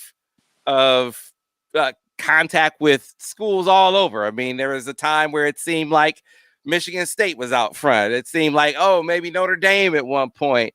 And then Michigan came out of nowhere seemingly to get his commitment. Then it seemed like he was going to flip from Michigan. And then, of course, he obviously settled and said, I'm going to the University of Michigan. What about Andro Anthony's recruitment to cover the ebbs and flows of that? And then, of course, what do you see in his game? So he had a lot of Michigan interest early. I believe mom is an MSU alum, but dad is a Michigan fan. Andrell grew up a Michigan fan. Michigan offered him pretty early. They offered him at camp going into his junior year. And at the time, I think Indiana had just been his first Big Ten offer. So Michigan jumped in before all the other Power 5 schools that would eventually be at the top of his list. So Michigan had a spot high on his list from back then. I think the question why we had some changes that you mentioned was that Michigan was picking up a lot of receiver commits at the time. Marcus Allen, Christian Dixon, and Xavier Worthy were all in the class at that point. And Andrell had to feel comfortable with that and also had to work that out with the staff as to how they all would coexist and fit in, and he did. So Michigan got in early on that one. But on the field, very athletic kid, has a background of basketball, has a background in track, showed that this year as they went 8-0 at East Lansing, and he really stepped up in a lot of games. Couple of spotlight games against big time teams like River Rouge, came up big in those games. I get asked about the rankings every year and how we do this. Can't make them all 4 stars, but every year there's a handful of 3 stars that we kind of sit there at the end and go, that this scares me keeping this guy in this range. Are we sure? He's one of those guys for me. Those 3 stars next to his name make me a little bit nervous because I think he's such a good athlete, three sport guy. And the way he performed against better competition this year makes me think he's going to have a pretty good career. Yeah, Notre Dame, I know you covered this quite a bit. I mean, quartered him as a corner at one point. So that tells you he's a versatile athlete. Word or two about Tommy Doleman before we talk about Rod Moore? Well, on the radar early again, and with punters, we go very much trust the word of the major kicking services, Coles, Kornblue, all of those guys, Chris Saylor, and any one of those events that Tommy went to, he was the top guy. Jamie Cole, who I know very well, called him the best combo kicker punter in the country. So, and Michigan noticed that too, and they had him at camp. He was originally a preferred walk-on offer, and they upgraded it to a scholarship offer after seeing him kick again. And so he's a kid who really earned his way to that. Right, Michigan talking about doing both. So, rare to see it happen. We'll see if what he's able to do when he gets here. Let's now Rod Moore. You talk about those guys at the end that they're 3 stars, right? And then you're like, wait a minute, I don't feel good about this. You guys obviously felt that way about Rod Moore, and you made him a 4-star. So what about the safety Rod Moore from Clayton Northmont High School down in Ohio? Well, everything was there. All the pieces were there for him to be a highly rated guy. He was productive as a junior, had track times behind him, which in a year where we didn't have camps and combines, it's important to have some of those track times to verify speed. The only thing that we weren't sure about was size. Listed at 5'11", 175 pounds, and we hadn't seen him in person, which is a phenomenon that happened this year that we hope won't happen again, where it was really hard to see some of these kids in person and know what are they built like. Is the size that's listed on their huddle accurate? So that was the question that was always hanging out there on Rod. And then I think as we watched the senior film, he played wide receiver more this year. He's making a ton of plays. That speed really showed up. And we felt like even if he is 5'11", 180 or so pounds and can get that weight up in college, we felt so good about the athleticism and the playmaking that that size piece kind of fell off as a reason to keep him out of the 4 stars. All right. So, and I love that kid's versatility. I think he is that kind of safety that can come down and cover slots, Alan. I mean, Michigan, traditionally puts a lot of coverage duties on their safeties. He seems like a guy that's uniquely equipped to do it. I know you guys focused on what he showed offensively. You got a chance to see more of his explosion and his athleticism. But for the function, the purpose that he's going to serve in this defense, he's the kind of safety that they need. Absolutely. That was something that we noted as well. They asked him to do that a little bit at Northmont. And even beyond that, we mentioned Marcus Allen, who was once in the class and is now in Wisconsin's class. They were teammates, so they went against each other every day. So even beyond the games, he has experience going one-on-one with a Big Ten caliber receiver for 2-3 years now. Yeah, man. So I love he was Steve Lorenz's most underrated player in the class until you made him a 4-star. So the man of the hour, we got to give people the preview for Donovan Edwards. He's ranked the number 2 running back in the country. I don't think there's anyone better. I mean, the guy, he's fast, he's physical. He is not afraid of the moment. I love his attitude on the football field. He is going to be announcing his decision at 1:30. The ceremony starts at 1:30, so he'll probably go at about 1:40 this afternoon over at West Bloomfield. So let's start off first with you talking about his game, and then we'll preview the announcement. So Donovan Edwards' game, go Alan True. Yeah, we don't get a ton of high nationally ranked running backs that come through the Midwest or come through Michigan that often. We've had Mikey Weber and John Kelly and some of those guys. Donovan's one of the more recent. And again, when you have that guy up there, as the regional guy, it makes me nervous. Sometimes I want to go to his games and make sure that we've got that right. I don't want to go into the meetings and they're like, hey, Alan, you put this guy from West Bloomfield up there and he doesn't look the part. Donovan did everything he needed to do to stay there. And he was on the radar early. Michigan offered him, I want to say, coming out of his freshman year. And Coach Bellamy was already telling people back then, this guy's going to be the number 1 running back in the country. So the guy who can catch the ball out of the backfield extremely well. I don't know if that always translates on his film because they didn't do a ton of that with him with the receivers they've had at West Bloomfield the last few years, but he can do that. This year when teams stacked the box against them, he went wildcat. And the thing that most impressed me, I think, when I went to the games this year, teams were gearing up to stop him. In the past, we'd seen him break long run after long run. There wasn't as much of that this year because of the way teams played them. You saw him grind out tough yardage. When they needed a first down, it's 3rd and 5 against Lake Orion. He runs somebody over and gets the first down. That play maybe doesn't make the highlight tape, but when I evaluated him this year, I thought that part of his game stood out, as well as the blocking. The things that didn't show up in the highlight reel, I think Donovan Edwards also has. All right, so now his commitment announcement ceremony. Alan, handicap this recruitment. I know he narrowed it to 7 schools, but none of us think that 7 schools are really in the mix here late. So who is it really down to, and which way do you think it's going to go? So even when he was at 7, I thought it was really at 4 probably at that point. Georgia, Oklahoma, Notre Dame, and Michigan. And as the weeks went on, Notre Dame made a really, really strong push. If you had asked me 4 days ago, I would have said Notre Dame is neck and neck with Michigan, or at least is nipping at Michigan's heels in that one. Notre Dame offering Audric Estemi, another running back out of New Jersey. That really, I think, indicated to us that Notre Dame had fallen down the list now, or at least felt like they weren't getting Donovan Edwards. So I think it really comes down now to Michigan and Georgia. Georgia's been there for a long time. Del McGee, their running backs coach, is a fantastic recruiter, one of the best in the country. And, Georgia's had a good history of running backs. I don't think they have the relationships with Donovan beyond that. I think he's closer with the recruits in Michigan's class. I think he's closer with the guys on the team. He's got 2 former teammates on the team at Michigan. He feels really comfortable about how Michigan would use him. Josh Gaddis has talked to him about throwing the football more to the running backs, to the point that some people think that the first play of the season, a throw to the running back, was put in there for Donovan Edwards. We haven't confirmed that conspiracy theory, But some people think that, and maybe it was true, but they've definitely emphasized that to him, whether that's true or not. They've definitely talked to him about that. And so all of those factors, I think, lead me to Michigan. He's filled out the paperwork for all 7 schools, actually, so we don't have much to go on. And I know down in Georgia, our insiders there still feel like there's a chance. I think there's a chance for them still, but I think that this one is likely to go Michigan's way, and it would be a great win. Yeah, I agree with you, Alan. True. Just real quick as we turn the page, because I know you got to go. 2 questions. So Rayshawn Benny doesn't sign today. Is there anything to read into that as far as the opportunity for other schools? And then give us a quick view of what's on the horizon in 2022 in state.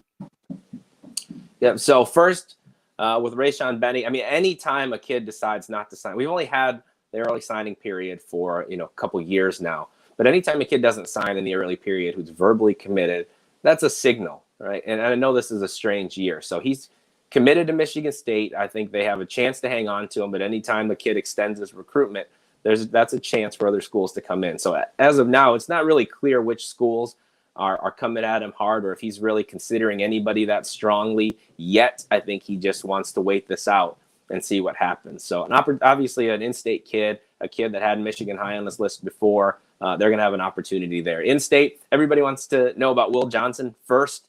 I just visited Ohio State. I lowered my confidence in my pick after that. Buckeyes are coming on strong.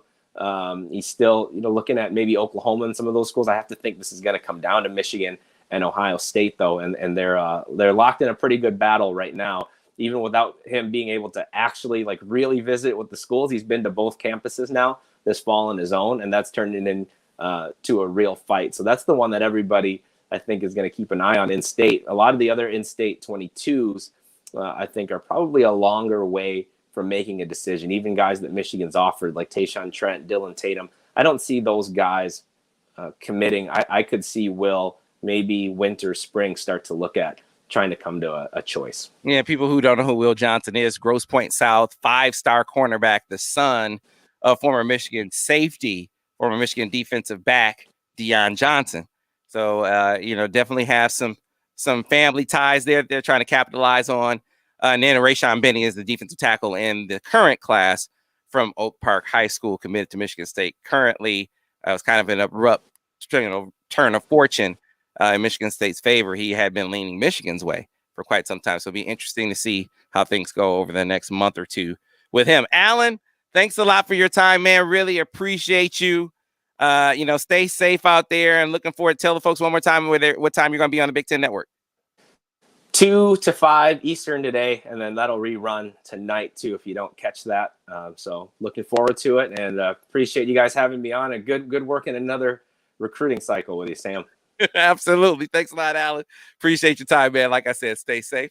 That was Alan True, who joined us, giving some great analysis. And hey, he said he's predicting Donovan Edwards to the University of Michigan. I'm predicting the same thing. I will be at his announcement at 1:30 later on today. I will Facebook Live it over on our Michigan Insider Facebook page. So be sure to check it out.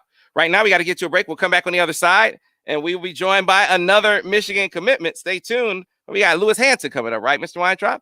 So Lewis Hansen will join us here as we continue with commitments here on the Michigan Insider on YouTube, on the Michigan Insider YouTube page, on Facebook Live, of course, on WTKA.com, on Twitter, and, of course, on WTKA Sports Talk 1050, WTKA, The Ticket.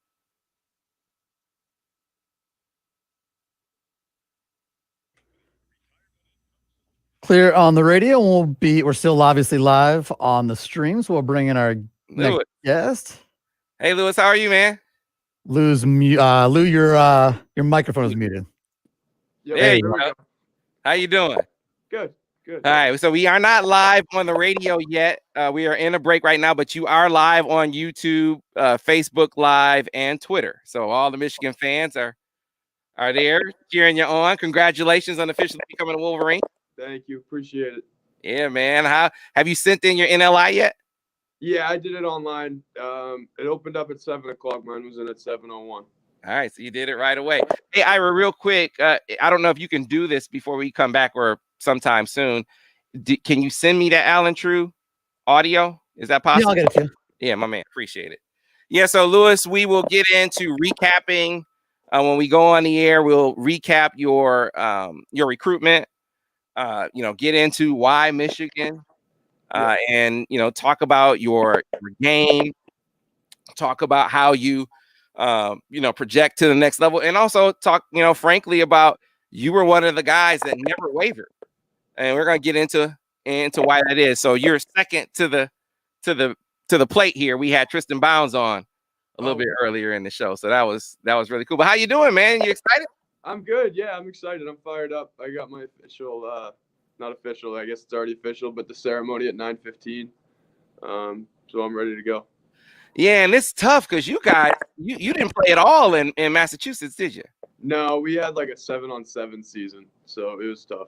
But yeah, really. That's what it is. Yeah, really, really tough deal. So, what do the next few weeks, the next few months look like for you? Just training. I'm back in the gym now. Try to get a few football workouts in with some of the quarterbacks that are coming home now that the season's over. But other than that, just in the gym, getting bigger and faster. Yeah, I hear you. Well, we'll be back. How long before we're back, Ira? We are back on the radio in about 90 seconds. 90 seconds. All right, man. So let me see here. I am going to see if I can pull up some Lewis Hansen highlights. You would be the first. If I can get the highlights to play, we can actually throw some highlights on the screen. You would be the first that we do that with. I was thinking about that this morning, Sam. Yeah, when I was it would be driving in cool this if I morning. could do it. How, yeah. It'd be cool if I can do it. I'm going to try. I was, if we had not such a bizarre year, I would have had you send me videos of everybody. I would have had to figure out how to do it. Yeah, I'm going to try. Check your, Sam, check the chat when you get a chance. All right, I'll do that right now. Okay. All right. You want me to do that coming back? Yeah, it'd be great. All right. You guys have snow today, Lou? No, Thursday, 10 to 15. Thursday. Wow. I know Pennsylvania's supposed to get hit. We're supposed to get like a glaze of it to make driving slick tonight, but it's like a Pennsylvania storm. But I know there's some East Coast snow. So Thursday. I know. I'm lucky I'm even getting signing day in. It was come today. It got pushed back. I know as long as Sam and I've been doing this, when it was a February signing day, I mean, Sam, how many times did we have blizzards and kids were like trying to figure out how to send faxes because school was closed because there were blizzards in the Midwest? So thankfully that's not your and now you can also click a button and you're all set. So we are back on the radio in about 20 seconds. All right. Sounds like a plan. I will do the Cedric Small read and then we'll get right to Lewis. Lewis, what time do you have to be out? No particular time, 8 o'clock. Oh, yeah, we'll be out well in advance of that. Okay. Because I know we got to you a little late, so I don't want to keep you too long. All right. So here we go, guys. Stand by. All right.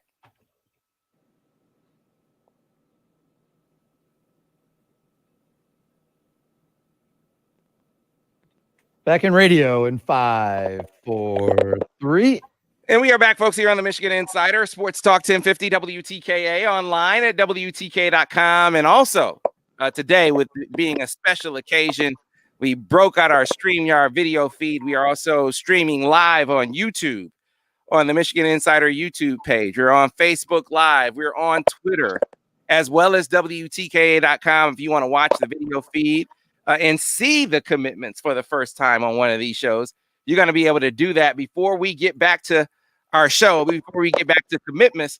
Let me tell you about a very unique insurance company, one focused on people in the educational community and provided by Michigan alumni. It is called MEMIC, and MEMIC serves teachers and other school employees and the general public. And they made it their mission to provide members with outstanding service and high quality insurance coverage. So for personal, auto, home, boat, or umbrella coverage, look to MEMIC for agents who understand and appreciate all that you do. And for all you Michigan fans, a local MEMIC agency is run by my friend Cedric Small. Cedric is a Michigan alum and a big supporter of all things maize and blue. And with a strong education background, he's keenly aware of the needs of those in that field. And his office is located right here in Ann Arbor. So if you need that high quality insurance coverage from MEMIC, contact Cedric Small today at cedricsmallagency.com. That's Cedric, CEDRIC, CedricSmallAgency.com, or call 734-773-3873 for auto and home insurance quotes. It is now time to get back to commitments. Number 2, up to the plate. Another commitment to the University of Michigan from St. Sebastian's in Needham, Massachusetts. A tight end that stands 6'4.5" Maybe he's a little taller now. I don't know. 232 pounds at last check, at least according to our stats. A standout, a 4-star according to the 24/7 Sports Composite. Lewis Hansen. Lou, good morning. How are you? And congratulations on officially becoming a Wolverine. I'm doing good. It's a good day. Just made it official with Michigan, so it's not a bad way to start the day, you know? Absolutely, man. So let's rewind the tape, Lou, and go back to the recruiting process. A Northeastern guy who decides to get away from home a little bit and go blue. What was it about Michigan that made you say Michigan is the place, and who ultimately did you choose Michigan over? You know, Michigan just had everything I was looking for. Obviously, a great school and a great football program. So you put those two things together, I didn't feel like any other school in the country had a better combination of the two. When it came down to it, I was looking at schools for football and for academics. So I had schools like Duke, BC, and I also had schools like Georgia, Florida on my list. So I had a pretty widespread list. But at the end, no school had a better combination than Michigan. Yeah, man. And so I wonder, as you weighed all of the options, Michigan, as far as tight ends are concerned, Lou, I mean, the emphasis is clearly here. I mean, tight ends are a big part of what Michigan does and wants to do offensively. How much of a role did that play in your decision? That was a huge part of it because obviously I play the position. So wherever I go, I want to make sure that they have a need for my specific skill set. And watching Michigan play, you can tell that they really like to put the ball in the tight end's hand. So for people who haven't seen you play, Lou, let's give them a little scouting report. You're a coach or a scout in the stands, and you're watching Lou Hansen on the football field. Tell us what we'll see. I'd say I'm a big target, run good routes, have great hands, and a willing blocker. Not afraid to make the blocks when I need to make the blocks, but I can definitely go up and make a catch if you need it to. Okay. And so who ultimately did you choose Michigan over? Like, who were the other schools that were right there in the end? Probably Duke, BC, Penn State.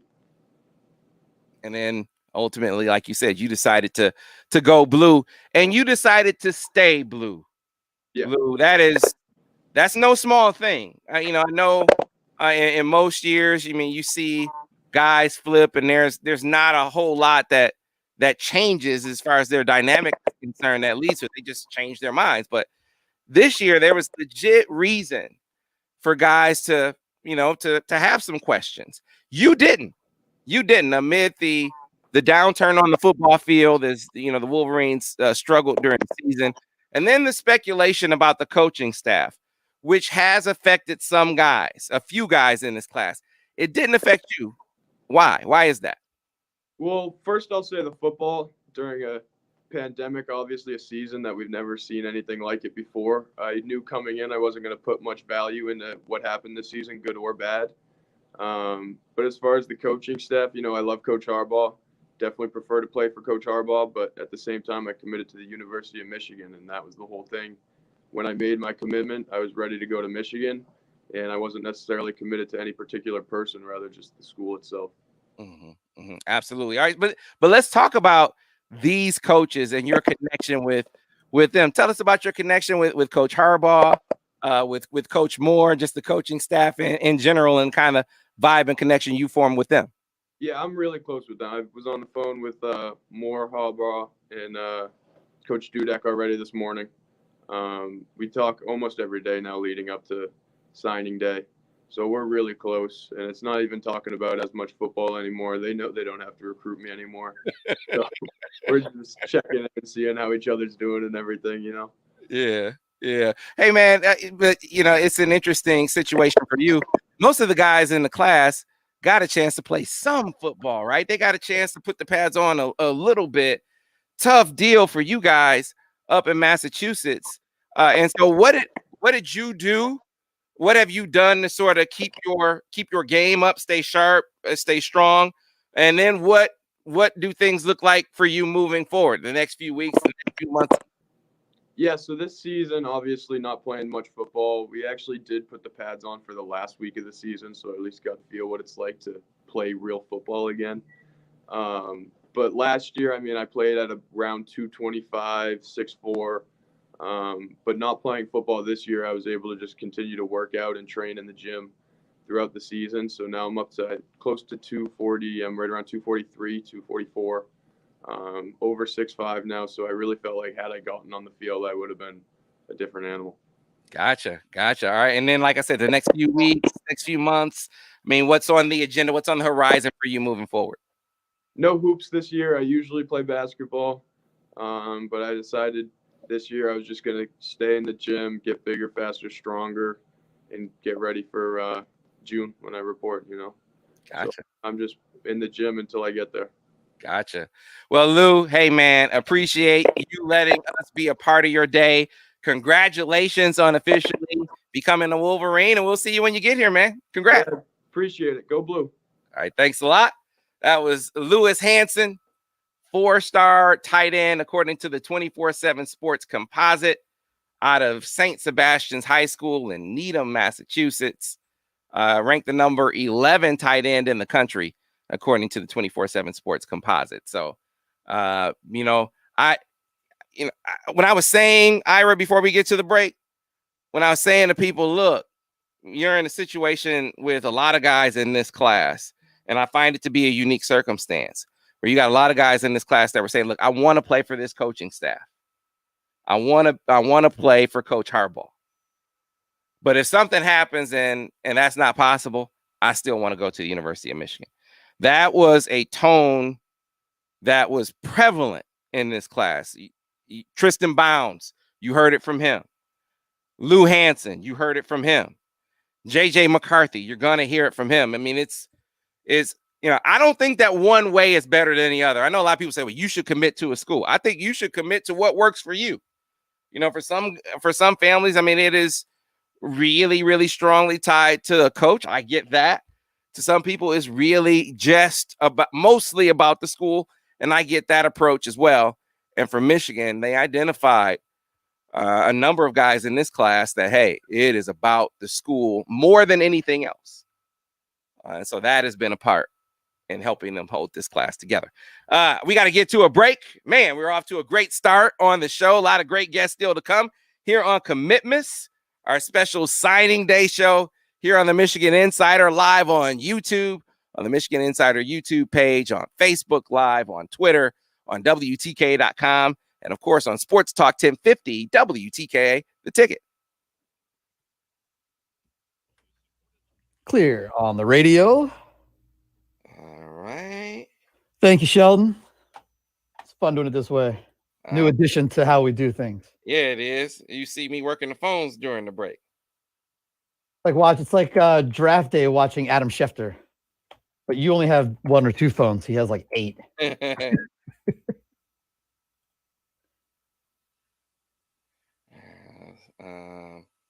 So McBurrows is 8 o'clock. And that's when he's going to announce. So we're going to have to sweat. I might know this morning, though. We'll see. We'll just keep that between you, me, and our followers here. I'll give you a gut feeling if I find out this morning. Just saying. But 8 o'clock is the announcement time. Let's see. Michigan and Miami for that guy. But last night, I mean, it was still, sounded like Michigan was going to hold on.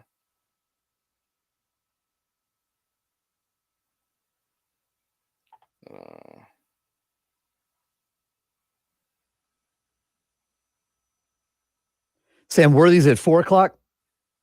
Worthy's at 4 o'clock. There, David Worthy is at 4 o'clock today. Vinny, you're aging yourself when you use the term Rolodex. And I'll ask. I mean, if you guys have questions, start, throwing them in there, and I'll spend the next segment answering your questions.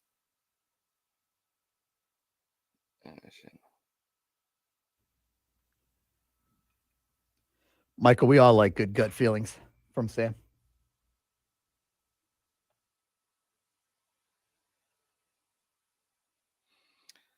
All right. Hey, Ira, did you happen to send that audio? I'm doing it right now. Oh, my man.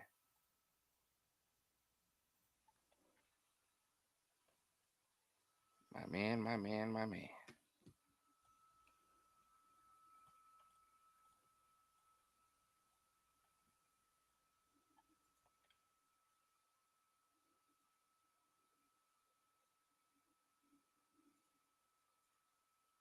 I'm sending you Tristan and Lewis too. Just why not? It's Cool. 1 cent space. So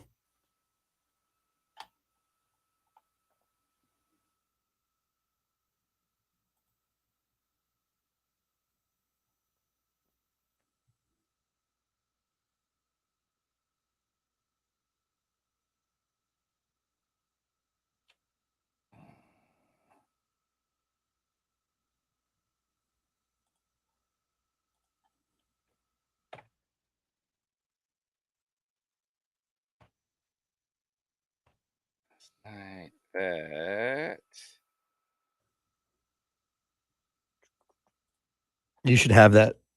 Man. Yes, that just came through.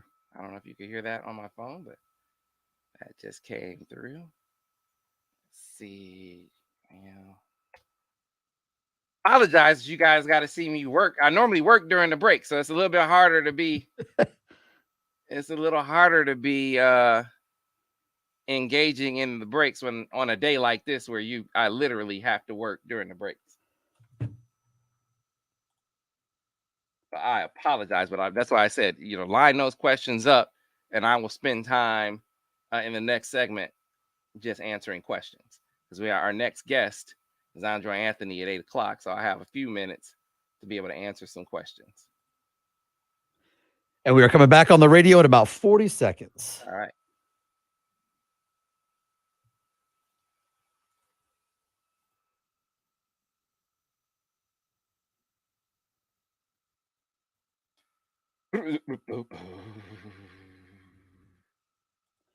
Yeah, I think the number one question, Sam, you're going to have to answer is a lot of questions about attacking the transfer portal.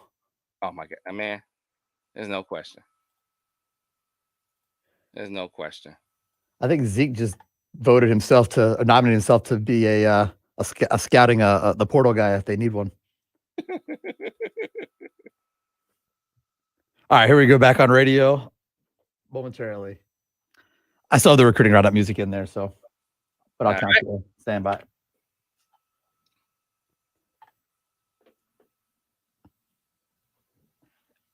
And in 3, 2. And we are back, folks, here on the Michigan Insider Sports Talk 1050 WTKA, online at WTK.com. Sam Webb, Ira Weintraub on the other side of the county. Normally, this is the segment that we call the recruiting roundup, but the entire show is the recruiting roundup, as it is commitments today, as across the country. Student athletes, prospective student athletes are making their dreams official, signing their national letters of intent, sending them in and making and consummating their relationships with the schools that they're verbally committed to. That is, of course, is the case with Michigan's 2021 class.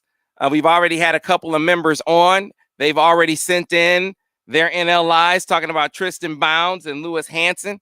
We have more to coming up. I did forecast on the MichiganInsider.com last night a couple of crystal ball flips, a couple of commitments that I don't expect to stay in the fold for the Maize and Blue. One of them being Brandon Jennings, the linebacker from Sandalwood High School down in Florida, 4-star, top 247 guy. I just think at the end of the day, the uncertainty with the coaching staff was just too steep a hill. I really felt like, based on what I was hearing yesterday, that really came to a head yesterday. And just not especially now that he's going to be an early enrollee. I mean, he had decided to not early enroll, that he was going to, go to play high school or participate in high school track and train at home and sign in February. That would have given, if he had stuck to that timeline, it would have given Michigan an opportunity to settle its coaching situation. It's the extension question that looms larger for some recruits than others. You just heard from a few guys who said, man, I'm coming to Michigan no matter what. Brandon Jennings is a kid where the coaching staff plays a big role in his perception of Michigan. And so the notion that he would come here with these guys maybe not being here. They're telling him they plan to be here. Coach Harbaugh said, this is where I want to be. This is where I plan to be. I think the questions coming back from the other side, that it eventually was what convinced me that I need to make a flip. Because he's asking, they're asking, he and his dad, hey, well, what is Michigan saying? What is Michigan saying about the extension? And they haven't given any assurances along those lines. And that when I heard that, that's what made me think, all right, I think he's going to flip to Maryland. And so I put that crystal ball forecast in with a confidence level of 8 out of 10.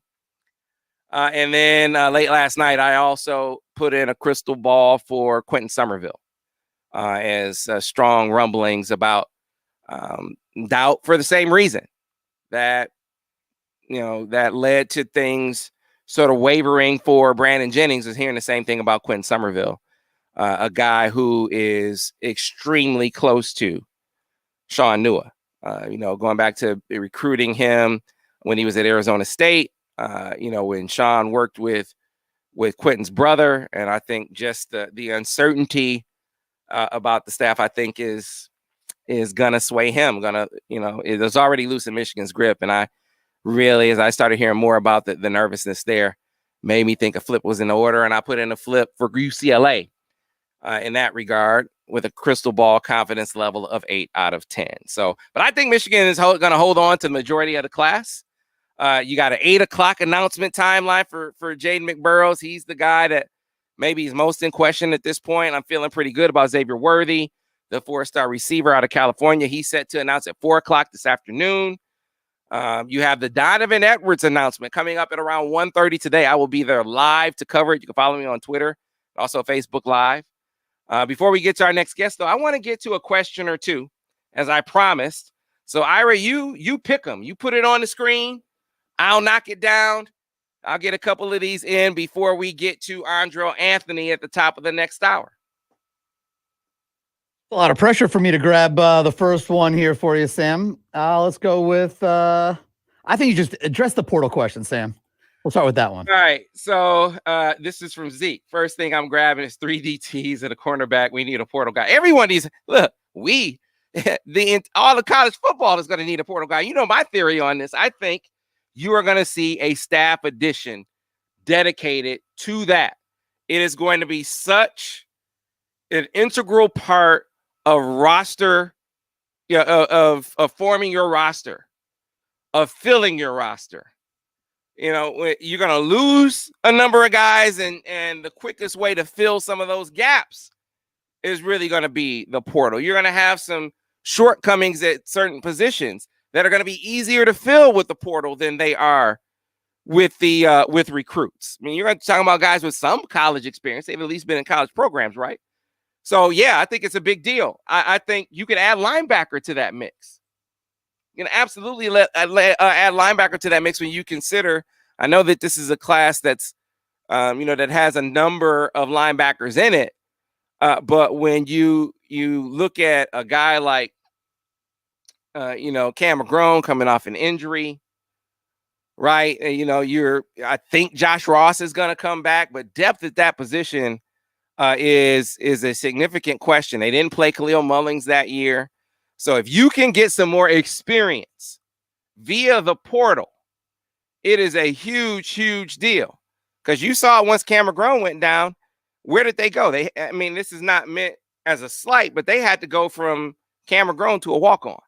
I'm not saying that as a slight, but I'm saying that to highlight where they are from a depth perspective. And it makes really, really interesting to me, if we want to talk portal possibilities, Trashian Hayward from Western Michigan is a guy that really, really jumps out to me. A highly productive guy. He was named the MAC Defensive Player of the Year last year, 142 tackles, 4.5 sacks, 11 for loss. I mean, this is a dude that is has playmaking potential. He certainly played at a high level at Western Michigan. You would think that would be a guy that you could, that would be loaded for bear, ready to go, so to speak.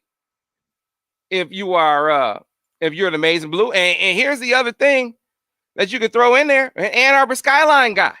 So he would be coming home if you were able to, tap into that portal resource. So you wanted a portal option? I just gave you one. I'd be shocked if Michigan isn't going to be one of the teams knocking on that door if they haven't already. All right, we need to get to a break so we can stay on track, stay on schedule.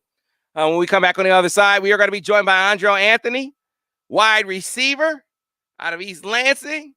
Is going to be, you talk about versatility, a guy who was recruited by some schools, get this, as a cornerback prospect. Just one of the most talented athletes in the entire class, and he's going to join us on the other side here on signing day, the signing day special that we call Commitments, here on the Michigan Insider on Sports Talk 1050 WTK The Ticket, Ann Arbor, a Cumulus station. Clear on the radio. And before we bring Andrell in, why don't you answer that one? The answer's no, but no. I mean, I don't know. We didn't duck anybody. Say it again. No. How many teams? If canceling games hurt teams, there'd be a lot of teams that would be down players. I think what hurt Michigan is more the. All right, so let me be very, very clear. I want to address that one. Let me be very, very clear, and you can parrot this and be my proxy. The guy who posted that over on the Wolverine.com, the Rivals Michigan site, Section 6 is a complete and total fraud. A complete and total fraud. It is a farcical, libelous statement. It never happened. I never met with Ward Manuel. I never pitched him a coach. And I'll take it a step further. Section 6 is a coward. Who is Section 6? You don't know who he is. I'll go a step farther. Section 6 is a racist. And why am I saying he is a racist? Because he made up a story. He made up a story because that never happened. So what did he do? He went to a racist trope saying, I guess all black people stick together. So the black guys got together, Sam Webb and Ward Manuel got together so they could get a black coach in there in place for Jim Harbaugh before the season. Oh, and he's not even a clever racist. He's a dumb racist on top of it. Why do I say he's a dumb racist? Because in his zeal to cast me as this conspirator against Jim Harbaugh, that I met with Ward Manuel to get this black coach in Jim's place before the season, he said, "Oh yeah, he met with Ward Manuel, but compliance is after him." Does that make any sense? So I'm in tight with Ward. I'm in tight enough with Ward to have this skull session about what he should do with the coach, but compliance is after me. How does that make sense to anybody? Does that compute? It's not even logical. It's ridiculous. And to take it a step farther, the Rivals guys left that post up. They allowed others to post dumb crap like, "I'm telling black kids not to talk to their guys." Black kids, not kids, black kids not to talk to their guys. So I guess they're becoming a haven for racist tropes over there, over on the Wolverine.com, the Rivals Michigan site. So you want to know how I feel about it? You want to know what I have to say about it? Tell them that. I'm not done talking about that. They want to take it there, I'll take it there. Just so you know. That's how I feel about it. So anyway, sorry to get off track. That's some dumb shit. Just so you know. All right, and on that note, Sam, we will bring it back to signing day. Let's bring our next guy in for the video portion before we get to the radio portion. All right, there we go. Back to the lecture at hand, so to speak. All right, here we go. Getting back to commitments, folks. commitments. Gonna be a fun time. Andrell Anthony joins us. We are not on the radio yet, Andrell. We are just on YouTube, Twitter, Facebook Live. We'll be back on the air coming up here shortly. But first of all, man, how you doing? I'm doing great. Fired up. Just signed. I mean, it's a dream come true, but we're not done yet. Yeah, I hear that, It's a man. start. Yeah, did you sign your NLI yet? Yeah, I just did. Like Yeah. 7 at 7. Like we woke up like 6:30. Excited before that, stuff like that. Yeah. Okay. Cool. All right. Yeah, man. How far out are we from coming back, Ira? We're still like, let's see, about 2 minutes or so. Okay. Yeah, man. So it's gonna be good, man. Is there any way you can put it on Twitter after like 11 though? At Twitter at least? Put what on Twitter? Well, just or whatever, like a broadcast or whatever like that. Until So after I publish this it? right here actually airs live. It airs live. Okay. We won't repost it. Like it won't repost. Okay. Right away. Okay. Yeah. That sounds good. Yeah, Smooth. absolutely. So it's gonna be it's you. Then we have Tyler McLaurin after you. Then JJ comes on. Ooh. We've already had Tristan Bounds and Lou Hansen. Okay. And basically, man, what we're gonna get into is your journey to Michigan. What led you to commit to Michigan? You know, what led you to stay with Michigan? Because that's, you know, real talk. You know, we know how, and all the kids have talked about it. Hell, Harbaugh's talked about how all these schools are really sort of helping fuel the speculation that is reasonably there. I mean, we know that the coaches want to be there, but other schools are like, yeah, the coaches want to be there, but what is Michigan saying, right? That's how. That's how pretty much.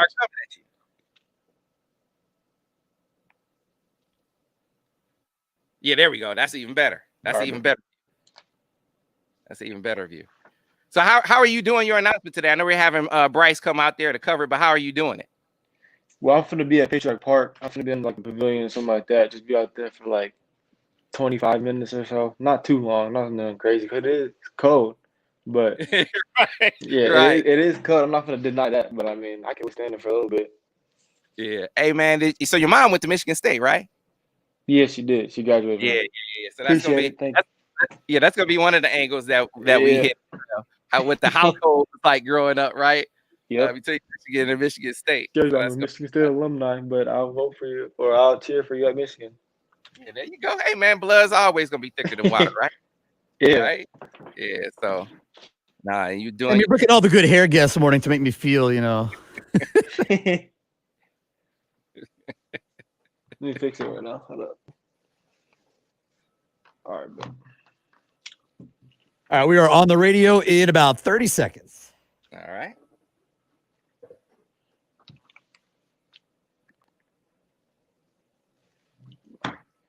The only problem is I run into is with my hat. Right. I was looking at that, man. Like, how do you rock a hat? I don't have that problem personally. You know, there we go. I got it for the most part. I'm past the days of being able to grow my hair out like that. But man, you know, when it comes time to wear a hat, bro, man. All right, coming back on radio in about 10 seconds. Stand by. 10 seconds. Then we'll be live.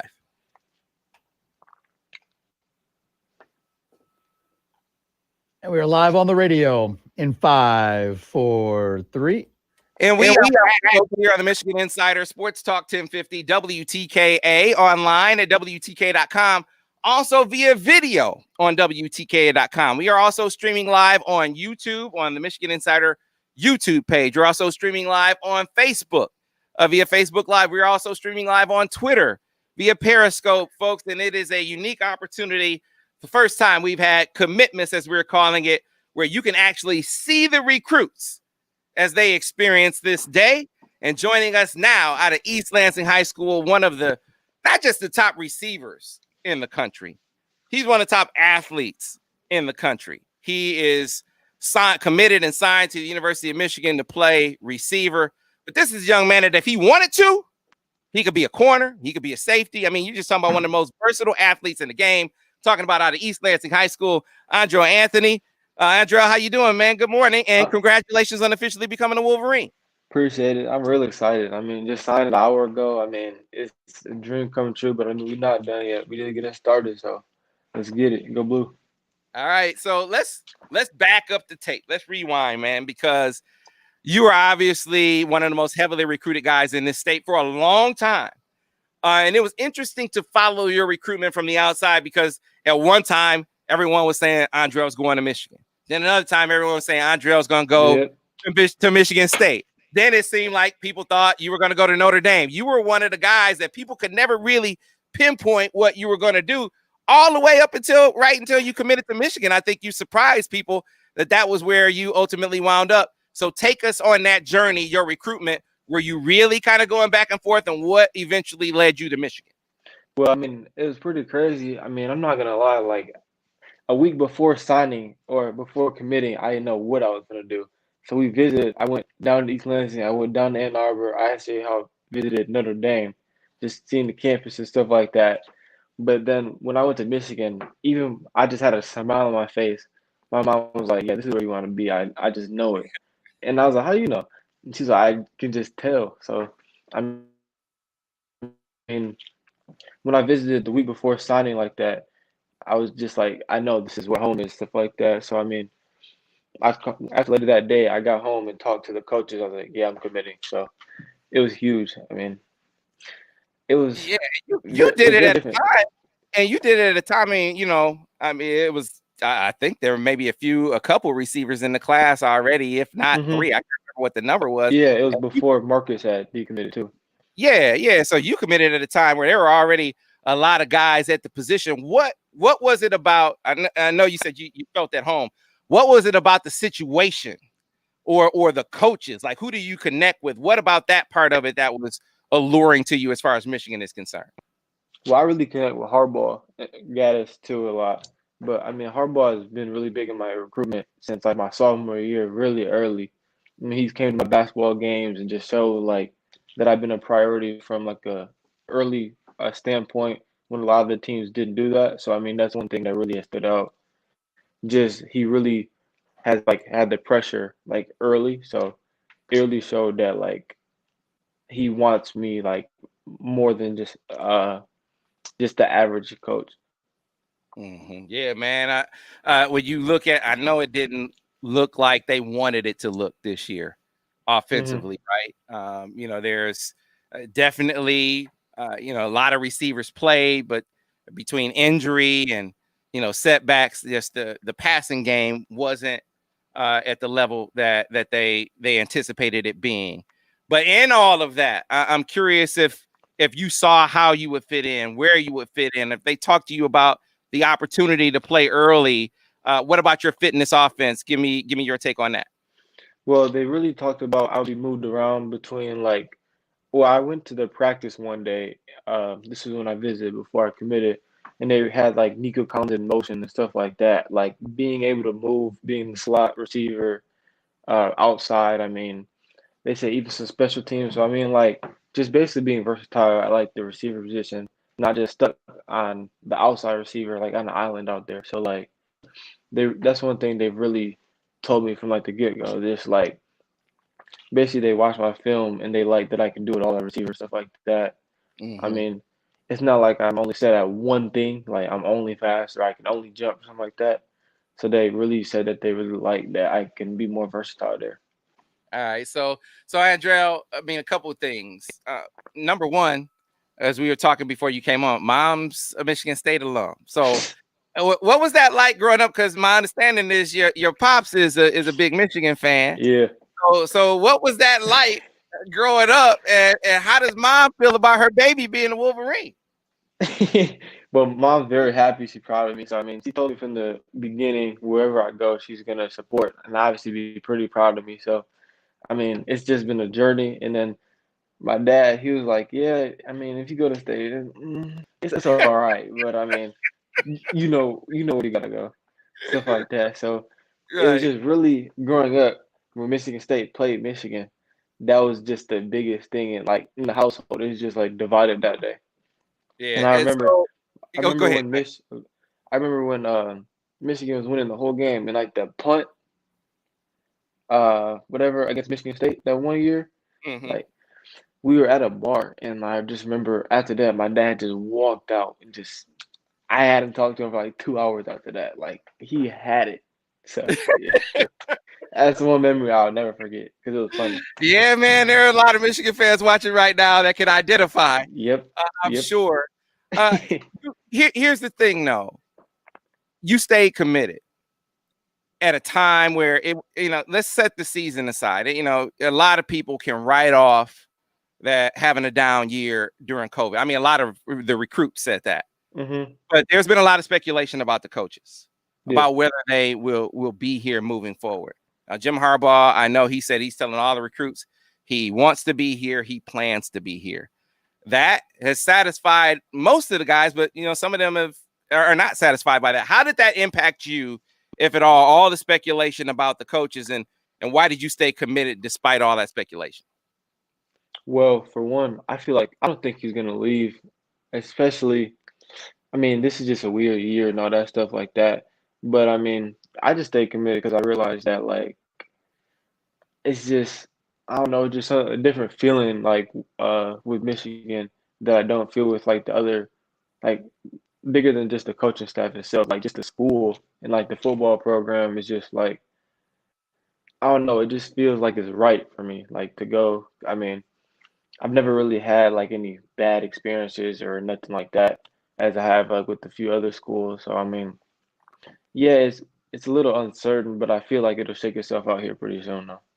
Absolutely, absolutely. So, looking ahead, because I don't want to keep you too long, Andro, what is the next few weeks? What do the next few weeks, the next few months look like for Andro Anthony? Well, I mean, definitely getting bigger, getting stronger. I've been working out a lot, especially since our season got canceled. I've been able to put more time into the weight room, stuff like that. I'm weighing around like 180-ish right now. I got bigger there, keeping speed. I mean, just working on myself so I can be ready to play early, make an impact. Mm-hmm. Sure. And what about this receiver class, man? I mean, I know you guys as a class are close, but it seems like you guys as receivers have gotten close. What about this group? And I know the fans want to know, what do you think about Xavier Worthy? How do you think that one's looking?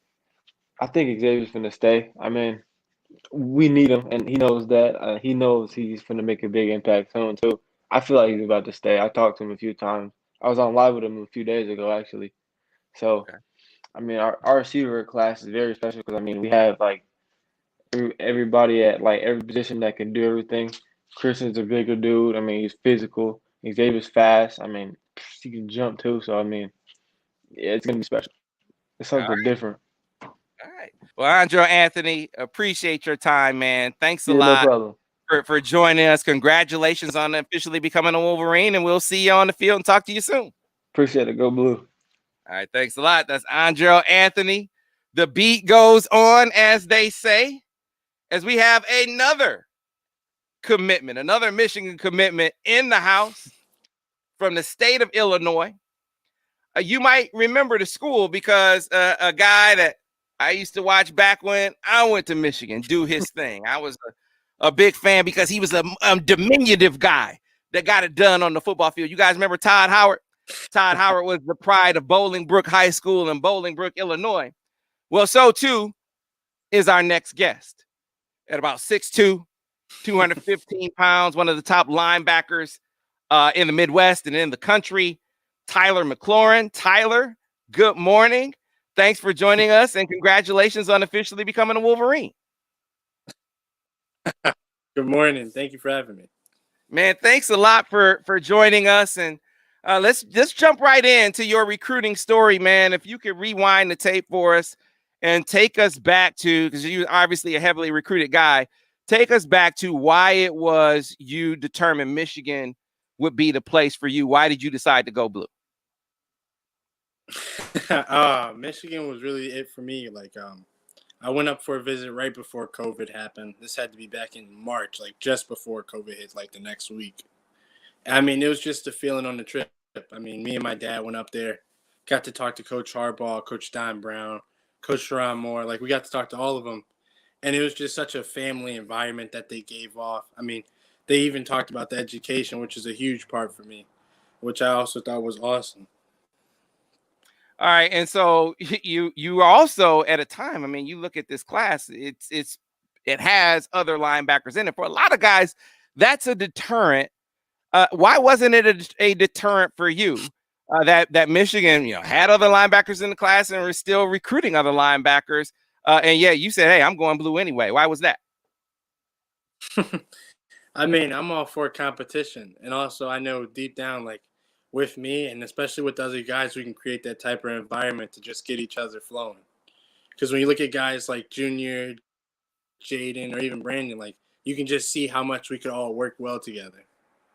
So for people who haven't seen you play, we're talking to Tyler McLaurin out of Bolingbrook High School. For people who haven't seen you play, Tyler, kind of break down your game. Give us a scouting report. If we're watching Tyler McLaurin on the football field, what do we see?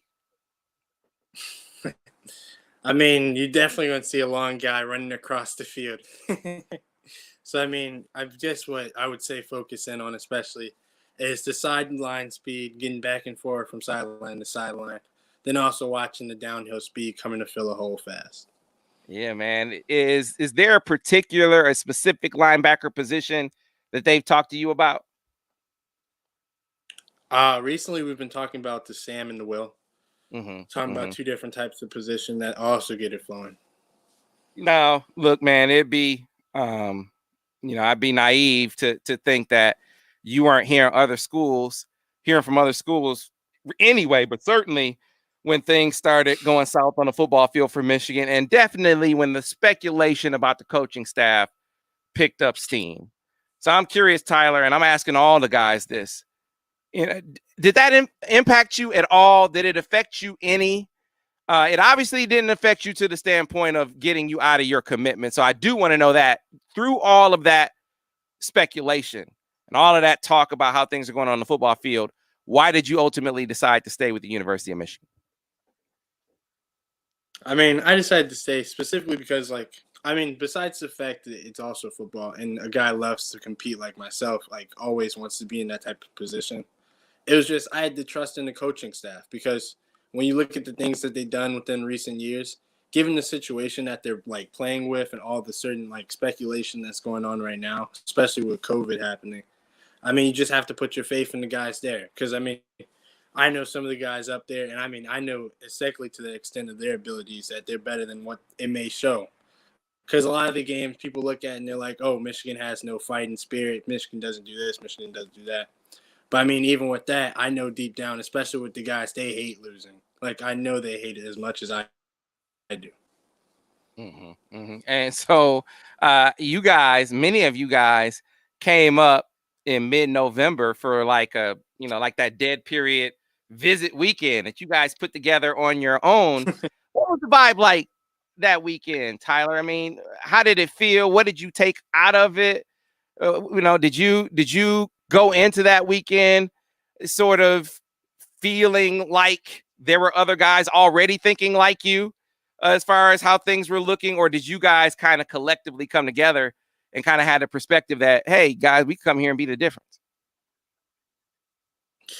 I mean, going into that weekend, it was pretty relaxed. I mean, we were all just kicking it back and forth, chopping it up and stuff. And so it was nice to just meet the guys actually in person because, normally you do it on official visits or you do it on unofficial visits, but given the circumstances that we're under, we didn't get the chance. So, we just thought it was cool that we all got to get up and meet each other, get to talk, and get to know who each other really were. But, I mean, going into that weekend, we all kind of had the same idea towards Michigan. We all knew that things are going to get better, especially once we get up there, because we know we have no tolerance for losing, and we know we will make up for all the loss that we've had this year. So it is a class. It's amazing to see how it has stayed intact and it has stayed together for the most part. But there are some interesting recruiting questions down the stretch, and I'm just curious about your perspective on those questions, Tyler. If you could give the fans any insight or optimism as far as it comes to Xavier Worthy, who's going to, I guess Donovan goes first. So Donovan Edwards announces his decision at 1:30. Wonder if you have any feeling or insight on that. And then Xavier Worthy, his decision comes down at 4:00. Wonder if you have any opinion, insight, perspective on that. And then 8:00 for Jaden McBurrow. So go. You got Donovan, you got Xavier, you got Jaden. How do you think those recruitments are going to go? All right. So with Donovan, I definitely think that's going to end up in our favor. I mean, that's just also personal opinion, but I think it might end up in our favor just because it's home ground turf. I know Michigan loves recruiting in ground. I know they love that in-state recruiting and making sure they're the dominance over Michigan State. So I know those guys have definitely gotten after in the recruiting scene with him. And I know all of us have at least contacted Donovan once or twice, gotten the chance to talk to him just to see how he is and stuff like that. With Xavier Worthy, I also think he's probably going to end up staying with us, coming home to Ann Arbor. I think that's going to be a part of the relationship that he has with Coach Gaddis. And then I also think that's going to play a part with the relationship he grew with all of us. Because even though, like, you saw him take the trip down to Alabama, it's hard to change an entire new scenery just based off one trip and make that one decision. Mm-hmm. With Jaden, I think Jaden's coming home also. I'm all for Michigan today, and I definitely think Jaden's coming back with us.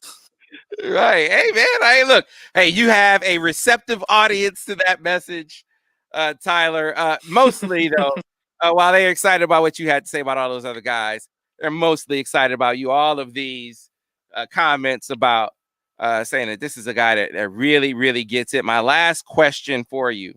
Linebacker is a position where they, frankly, they lack depth this past year. And we can really see that as the injury to Cam McGrone hit him hard. Have they talked to you about the potential for playing early? Is that something you anticipate being on the menu for you? I mean, especially throughout these past coming months, I've definitely been getting bigger, stronger, faster. So, I mean, I definitely feel like it's going to be a real opportunity for me once I get up there. I mean, talking to the coaching staff, they have high expectations and especially high, goals for me to hit throughout my career in Michigan, which plays a lot. And I also think, if I just keep getting bigger and stronger, I'll be physically ready to start making plays once I get up there. Gotcha. Well, Tyler, it's been a pleasure, man. Congratulations on officially becoming a Wolverine. Thanks a lot for your time. Can't wait to see you when you get here, man. Stay safe, and we'll talk to you when you make it to Ann Arbor. Thank you. Go Blue. Thanks a lot. That's Tyler McLaurin. And I agree with you guys. He just gets it. The dude just gets it. All right. You know what we get? We get when it's time to take a break.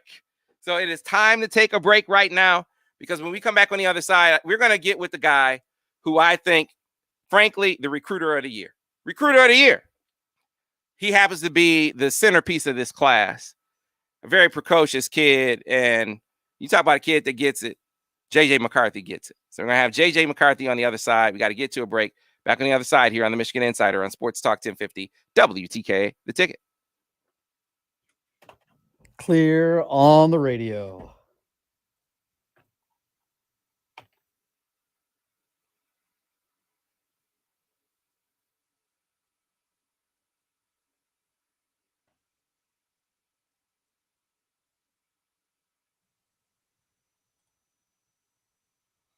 Let me see. Oh yeah, hey, man. Let me repeat again. That guy, Section 6, is an absolute fraud. A fraud.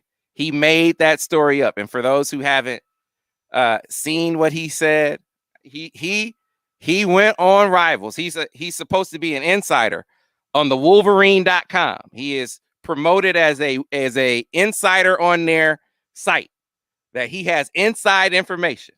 And his inside information is that I had a meeting, this according to this Section 6 character, that I had a meeting with Ward Manuel last year, and I pitched him that he needed to bring in a black coach. So the black guys got together to talk about a black guy to replace Jim Harbaugh last year. Oh, but he also said, but compliance is after me, which makes a lot of sense, right? No, it makes zero sense, because on top of being a fraud and a coward, because you don't know who he is, he's also pretty stupid, because it doesn't add up that I would have this skull session access to Ward Manuel. We can get together. I could pitch him a coach.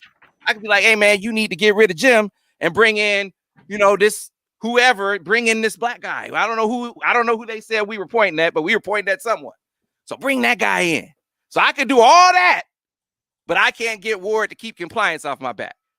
Dumb shit is what we're dealing with. And like I said, it's a racist trope. And why can I say it's a racist trope? Because he made the story up. So, and he could have made up a ton of stories. He could have made up any story about me, but he chose to go to the all black people stick together. You know how these black guys are. They got to get together and they got to come up with a scheme to get a black coach in there. And then, of course, after that, there are messages. Someone else came in and said, yeah, you know, he's telling black kids not to talk to rivals. Black kids, not recruits, black kids. So like I said, you know, it's clearly a thing that they're allowing to happen. They're allowing these racist tropes to develop, to expand to the point where people are asking me about them. So I'm going to tell you exactly what I think. You know, if they want to allow that kind of thing to be nurtured, I guess they're just going to be a haven for racists then. That must be what they're aspiring to be over on the Wolverine.com over on Rivals. That must be what they're trying to do. That's what I'm assuming right now. So anyway. We're back in a little over a minute. Waiting on JJ. And I'll actually bring it back. I got a quick read. All right. Yep, back in 1 minute. Video link. Do we have to go?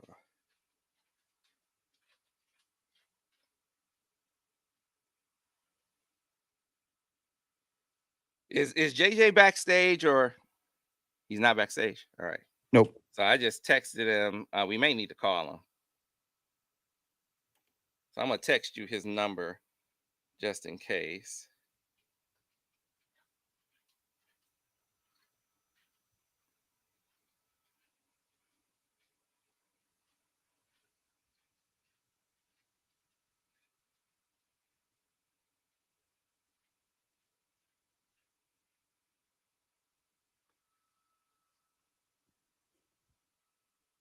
Let's see.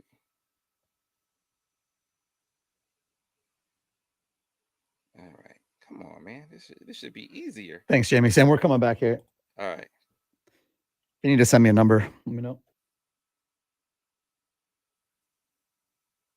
I am. Contacts.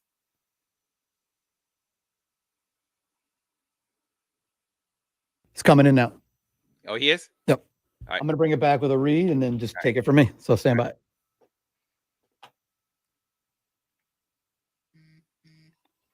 Welcome back to the Michigan Insider Sports Talk 1050 WTK. The ticket online at WTKA.com and our signing day special. Get away this winter with a trip to Grand Traverse Resort and Spa. Whether you're looking to stay, spa, or work remotely, there's a package that fits your needs. Relax and unwind at best place in the state of Michigan to do just that. Spa Grand Traverse, or make a splash at one of their indoor pools. Your golf game doesn't have to stop when the snow flies. Visit their year-round golf academy with indoor and outdoor heated hitting bays and golf simulators. Shop till you drop with popular brands like North Face, Brighton, and Mud Pie in the gallery of shops. If working from home has you short on actual work time, head to the resort to work your way. For more details on holiday specials and upcoming weekend opportunities, go to grandtraverseresort.com. That's grandtraverseresort.com. All right, folks, we are back, folks, here on the Michigan Insider Sports Talk 1050 WTKA, online at WTK.com. Sam Webb, Ira Weintraub on the other side. It is commitments. It's been a great day already. We've had a number of Michigan commitments on the air on a day where they're fulfilling a dream. They're consummating their relationship with the University of Michigan, sending in their NLIs, making official their respective statuses as Wolverines. And joining us is the young man. You know, I know he's a very humble young man, despite being immensely talented. But I'm calling him this. He's not calling himself this. I'm calling him the centerpiece of this class. I'm calling him the most important member. I'm calling him the guy that's been the magnet, that's been the glue for the class. Not just because of his talent, but also because of his personality. I'm talking about Jj Mccarthy. JJ, good morning, my man. Congratulations on officially becoming a Wolverine. Thank you so much, Sam. It's always great talking to you. Appreciate it. Yeah, it's good talking to you as well. Have you sent in your NLI yet? I did. So it's official. So what does it feel like? I mean, it's a long time coming. Like you've said forever that you're gonna be Boo, but now it's official. How does it feel? I mean, it's been the situation that you kind of been looking for since you've committed, and it's like kind of that sense of relief after you send it in and everything like that. It's just wow, it's finally like it's actually happening. You kind of have to pinch yourself a little bit, and it's really neat. It's really neat to like you said earlier, fulfill that childhood dream. So you talked about when you came on the let's just back up. Let's back up to why. Mm-hmm. What was it, as you were one of the most heavily recruited guys in the country, when you decided to commit to Michigan all that time ago? What was it that led you to say you want to go blue? This is the place you want to be a quarterback. I mean, once I actually started finding out all the tremendous opportunities that it was going to provide me and all the history and tradition behind the university as a whole, it was almost one of those things where you're like, I say it all the time, but why am I not going here? I mean, it has everything any student athlete would love, and it has everything that is going to help make you successful in the coming years of your life after college. And just seeing the coaches and seeing everything that was going on there, the vibe I was getting at the visits, it was just literally that indescribable feeling that almost God's like tapping you on the shoulder and being like, come on, bud, this is for you. This is for you. And I really felt like I got that feeling there and nowhere else. Yeah, man. And so here's the thing, though, and to be real frank about it, and we've talked frankly about what all these what the narratives were about Michigan with the down season, but especially with the speculation about the coaching staff. That was a barrage from other schools to some of these commitments, I imagine, to you. Yet you fended all of that off. So what was it? What was it about Michigan? What was it about this staff? What is it about your commitment to Michigan that made you so sure, regardless of what everyone was saying, speculating about the coaching staff, you never wavered? Why is that? Well, when I make a decision to something and when I commit to something, I'm going to finish it, and I'm going to. There's no hesitation. There's no hesitation when I make a decision like that. And I mean, like you said, fending off all those schools. Well, I tell all those schools that I made a promise to a university, and I have a agenda to do. I have things to get done first, and it's just really I mean, you always think back to that feeling. It always comes back to that feeling that you got when you were there, and you always get that feeling when you go back. So it's just like, I mean, it's just like being in a relationship with your girlfriend. I mean, it's the greatest thing in the world, but it can be shattered so quickly if you aren't mature enough and you aren't committed enough once you make that decision. And I feel like in the future, a lot of kids have to really focus on and really take into consideration that when they say they're going to commit to a school, it's legit. And mine was legit since day one. And finally, so excited that it's starting to get to a reality. Well, one of the things that I've obviously been so impressed with in all the time that I've known you now is there's a confidence. And I imagine there's some times where you get nervous. You're a human being, but you stepped into Nazareth Academy as a sophomore, and you led them to a state championship. This past year, you go to IMG Academy.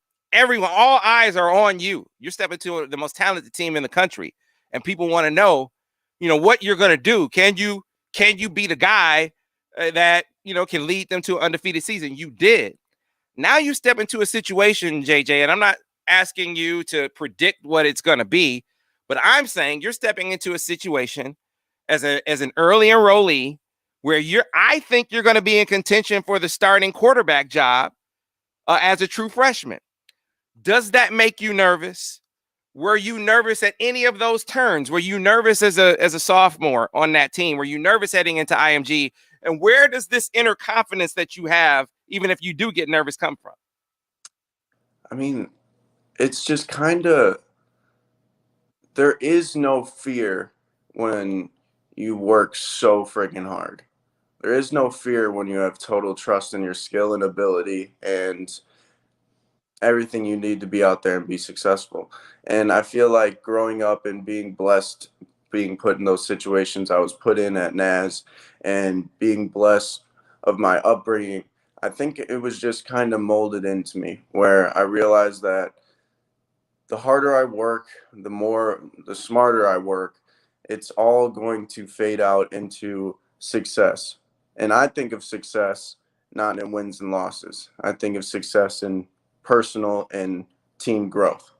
So the fact that I get to walk into another opportunity where I get to test my skills, I get to be in that competitive environment, get to be around such great guys, it's everything that I yearn for. I yearn for that pressure. I yearn for that, like, on the edge type moments, clutch moments, whatever you want to call it. I yearn for those, and that's just kind of like my personality. Like, I love being in those situations. I love being put to the test no matter what it is. And I mean, I have great guys around me that help me do it. And it's been the same way at NAS, been the same way at IMG. Great coaches, great players, great atmosphere, and I'm walking into another one. So I just can't wait to put my foot in the door and work my butt off. And it's all about the team right now. That's the only thing I'm focused on. I hear that, man. So you speaking of the guys around you. I know we're about to let you go here, but speaking of the guys around you, got some talented guys already in this class, but you have a couple of other talented guys that could, stay or be added to this class. So I'm curious what you think of the games that Donovan Edwards and Xavier Worthy have. What does that look like if you have Donovan Edwards behind you, if you have Xavier Worthy on the flanks? I mean, what kind of talent is that around you on the football field if it works out that way at the University of Michigan? Whole lot of touchdowns. That's all I could say. Wow. I've been talking to Donovan forever. That boy needs to. Yeah, I can't wait for today. I can't wait to see where he chooses, but it's a whole lot of touchdowns. That's all I got to say. Xavier, too. I mean, Christian, everybody. It's going to be a lot of fun.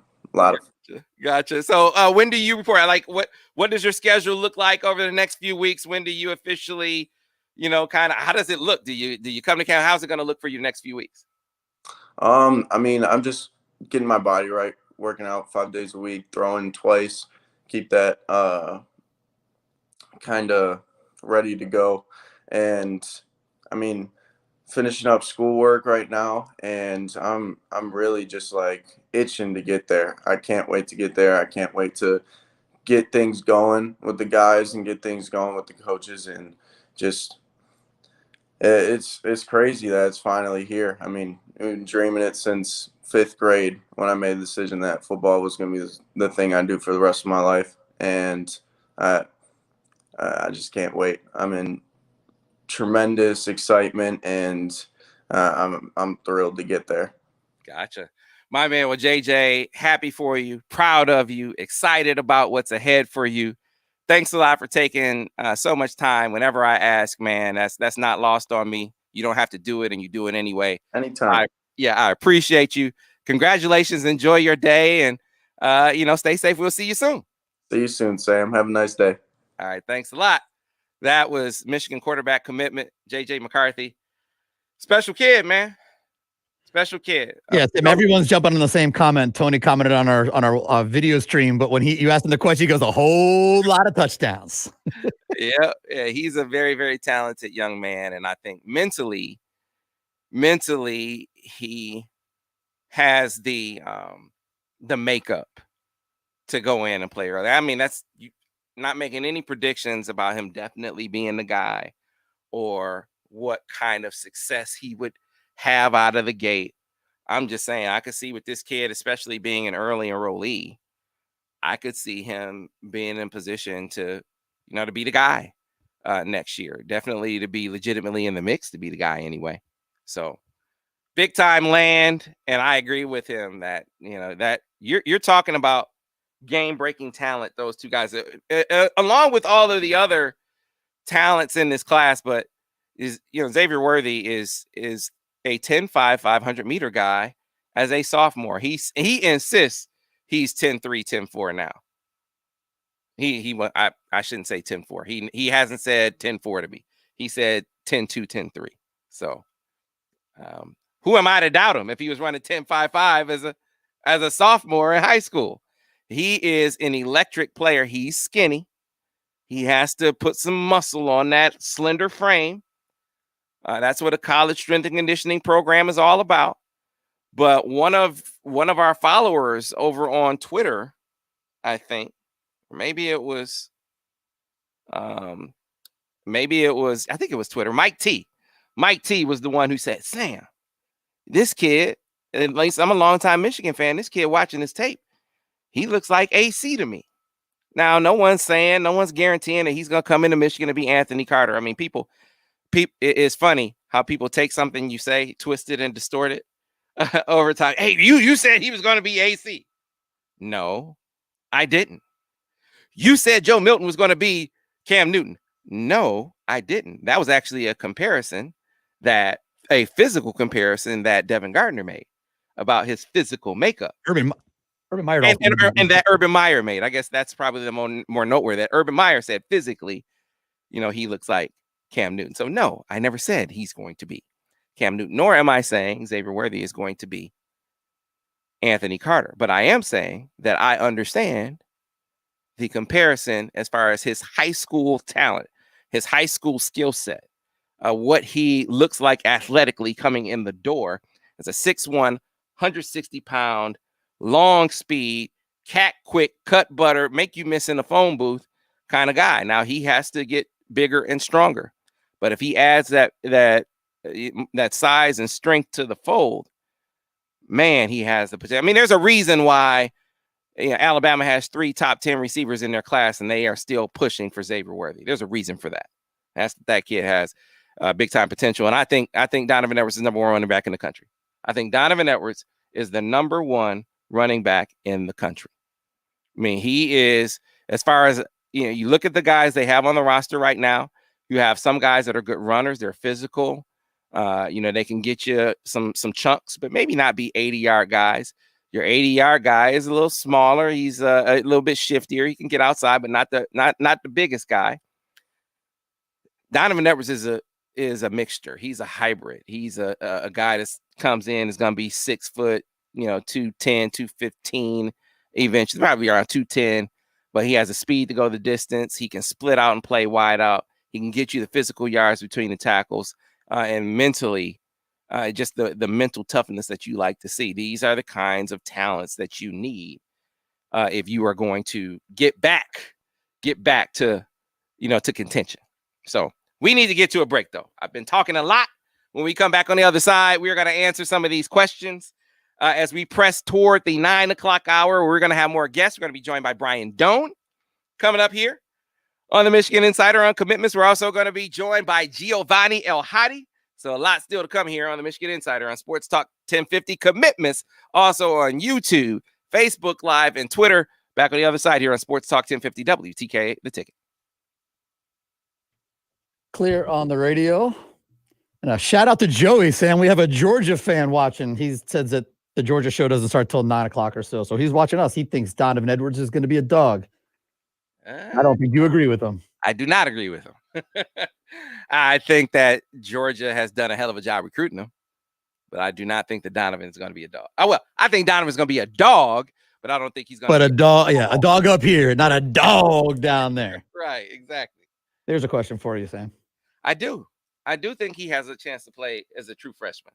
When you think about the quarterback situation, this speculating, want to qualify it as such, but I would not, this is the way to put it. I would not be surprised if Joe Milton transfers. I would not be surprised by that. Now, he may opt to stay.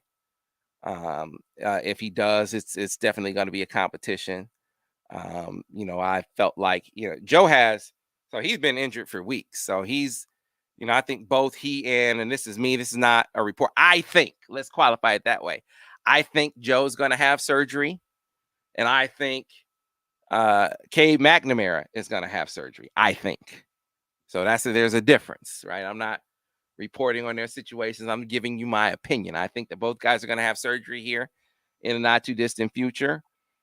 Do they both return to compete for the job? Possibly, not likely, in my opinion. I think the Cade McNamara will be back. I question. Certainly they will, would welcome Joe back for sure.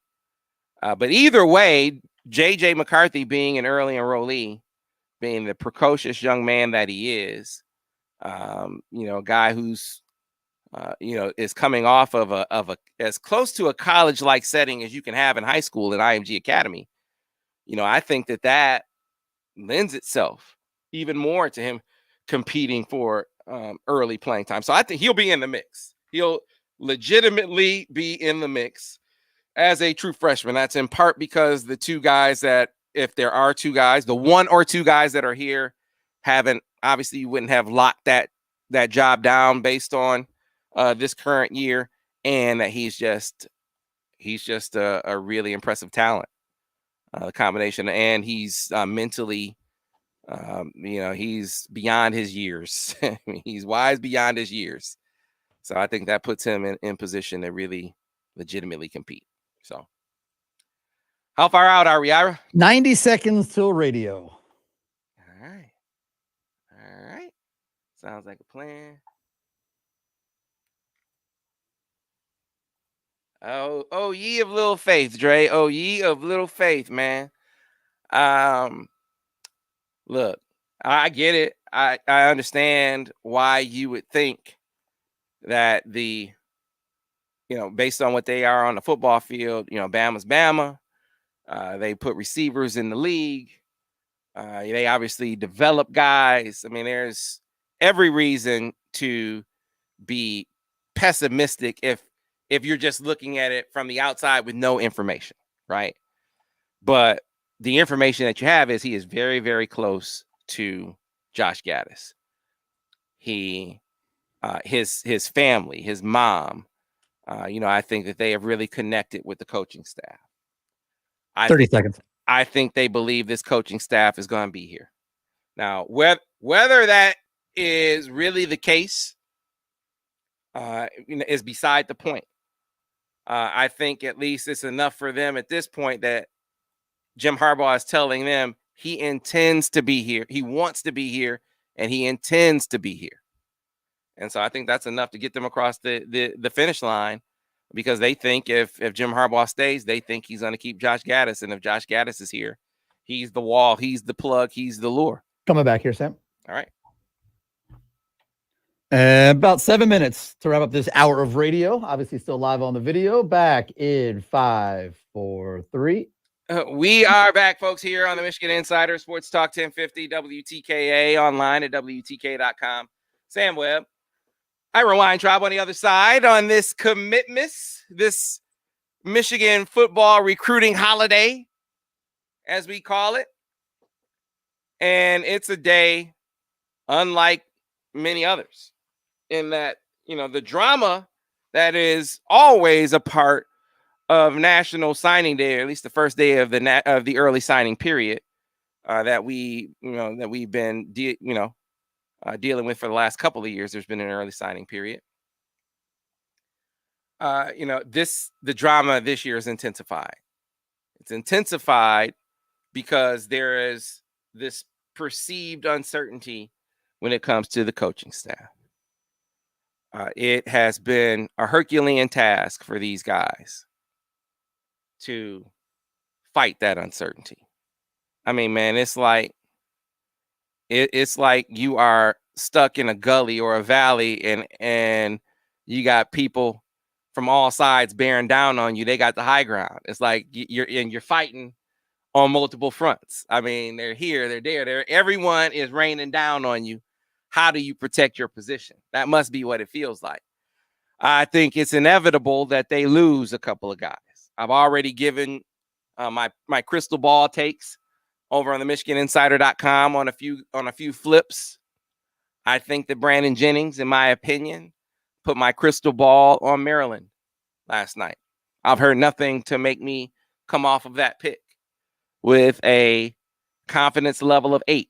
I attached to it last night. I think that he will flip to Maryland. I think that the uncertainty with the coaching staff is the primary reason.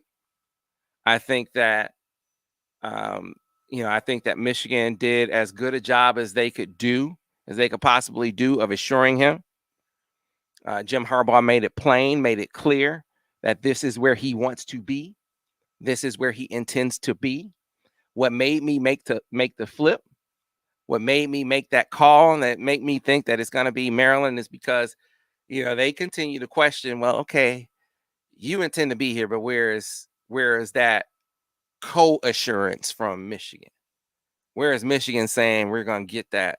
We're definitely going to get that extension done. Now, that does not mean that it won't get done, right? I still think that that's the likeliest outcome. I think Jim Harbaugh is going to get extended in the grand scheme of things. I think that's the eventual result. But the lag, the timeline for that not being expedited is enough for them to question. And now that he's signing early, now that Brandon Jennings is signing early, I think it put Michigan behind the 8 ball even more because you're asking him to sign while the concern is still at its height. The concern about the uncertainty. Now, he had kept his former timeline, and this to me would be what Michigan's chances at this point would really boil down to, or their best shot to maybe turn this thing around in the 23rd hour would be if he were to say that he was going to sign late. He was going to sign in February. If he did that, then that would give some more time for this coaching scenario to play out, this extension scenario to play out. But he seems very committed to enrolling early again. And why do I say again? Because initially he was going to enroll early. Then about 3-4 weeks ago, he said, hey, I'm not enrolling early anymore. I'm going to stay in high school. I'm going to compete in high school track and train at home. Then a couple of weeks ago, he changed it again. And now it's an early deal, and it's a tough hill for Michigan to get over. I also put in a crystal ball last night for Quinton Somerville, the 4-star defensive end out of Scottsdale, Arizona, Saguaro High School. I put in a crystal ball flip for him to UCLA. So, for the same reasons, I think that in concern about the coaching staff, despite assurances that of intent and desire to be here, the questions about, hey, well, where is the extension? That was another kid that I think that has impacted and it is impacting to the point that I think he's likely to go to UCLA. Crystal ball confidence level of 8. But other guys, somebody said, where are you with Jay McBurrow? Sweating bullets. I haven't heard anything different this morning. As of last night, and I posted this on the MichiganInsider.com. As of last night, I was hearing that it looked like Michigan was going to hold on to him. That's the vibe that he was giving off. I think you heard that from Tyler McLaurin a little earlier, too. It was not Tyler that I heard that from, but definitely a strong source in that Michigan class, Michigan recruiting circle. So it looks like right now, it looks like they're going to be able to hold on. Now, whether that continues into this morning and into tonight, 8:00, when he has his announcement, I think that's why you got to sweat bullets, because he told me when I talked to him Monday night, we talked for like 5 minutes, and he was like, yeah, I'm, ready to turn Michigan around, and so on and so forth. The whole interview was like that. Then in like the 6-minute mark, we start talking about his signing day plan. He said, I don't know. I mean, and it made me suspicious enough that I said, man, are you 100% sure you're going to sign with Michigan? And he said, I got to pray on it. I said, oh, okay, well, hold up, man. Hold up. If you got to pray on it, then that means dude, that that you are not quite sure at the moment. He said, "Yeah, I'm. It's close. Michigan has the edge, but it's close." So, at last check, it seemed like they were going to hold on, but I wouldn't go taking anything to the bank until he actually gets his NLI in. That's when you'll know for sure with him. All right. That will do it for this hour. When we come back on the other side, we're going to be joined by one Mr. Brian Doan. We're going to talk some Eastern recruiting, as Michigan has a number of guys from the Northeast. So we'll get Brian's perspective on things coming up here on the Michigan Insider on Sports Talk 1050 WTK The Ticket, the official voice of University of Michigan Sports, live on YouTube, Facebook Live, Twitter, and WTKA.com. Sports Talk 1050 WTK The Ticket, the official voice of University of Michigan Sports, Ann Arbor, a Cumulus station. Clear on the radio.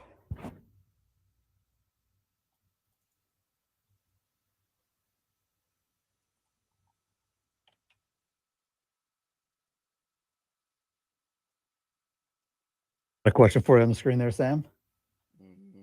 Hold on, let me see for a second.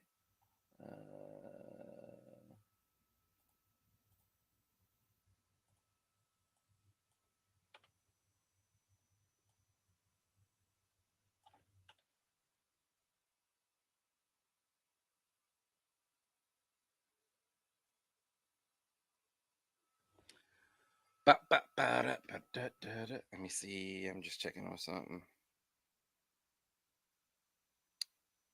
How's it looking?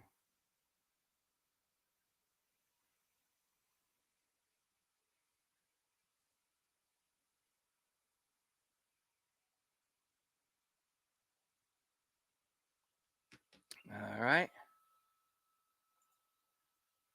Yes, there is substance to that rumor.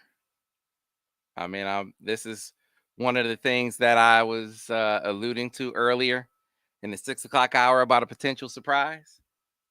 There is substance to that. Now, the reason why I'm hesitant is because I have not heard that a flip is happening. So let's be clear. Let me be clear. I have not heard that a flip is happening. I heard that a flip is possible. Is that clear? Drew, is that clear?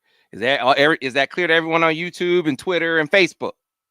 I'm not saying a flip is happening. I'm saying I heard a flip is possible. I got to repeat myself so I don't get misquoted. So, anyway. Oh, Brian Doan. So you need Brian Doan. You know what? Let me see if BD. I don't know if BD. Let me talk to him real quick.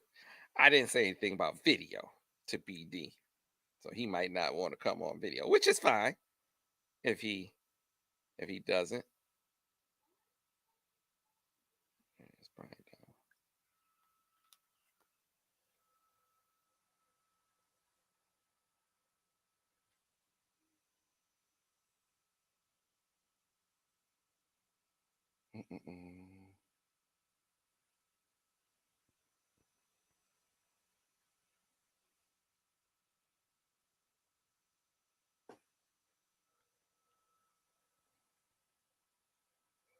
Hey, Brian, question for you. So, you got your makeup on?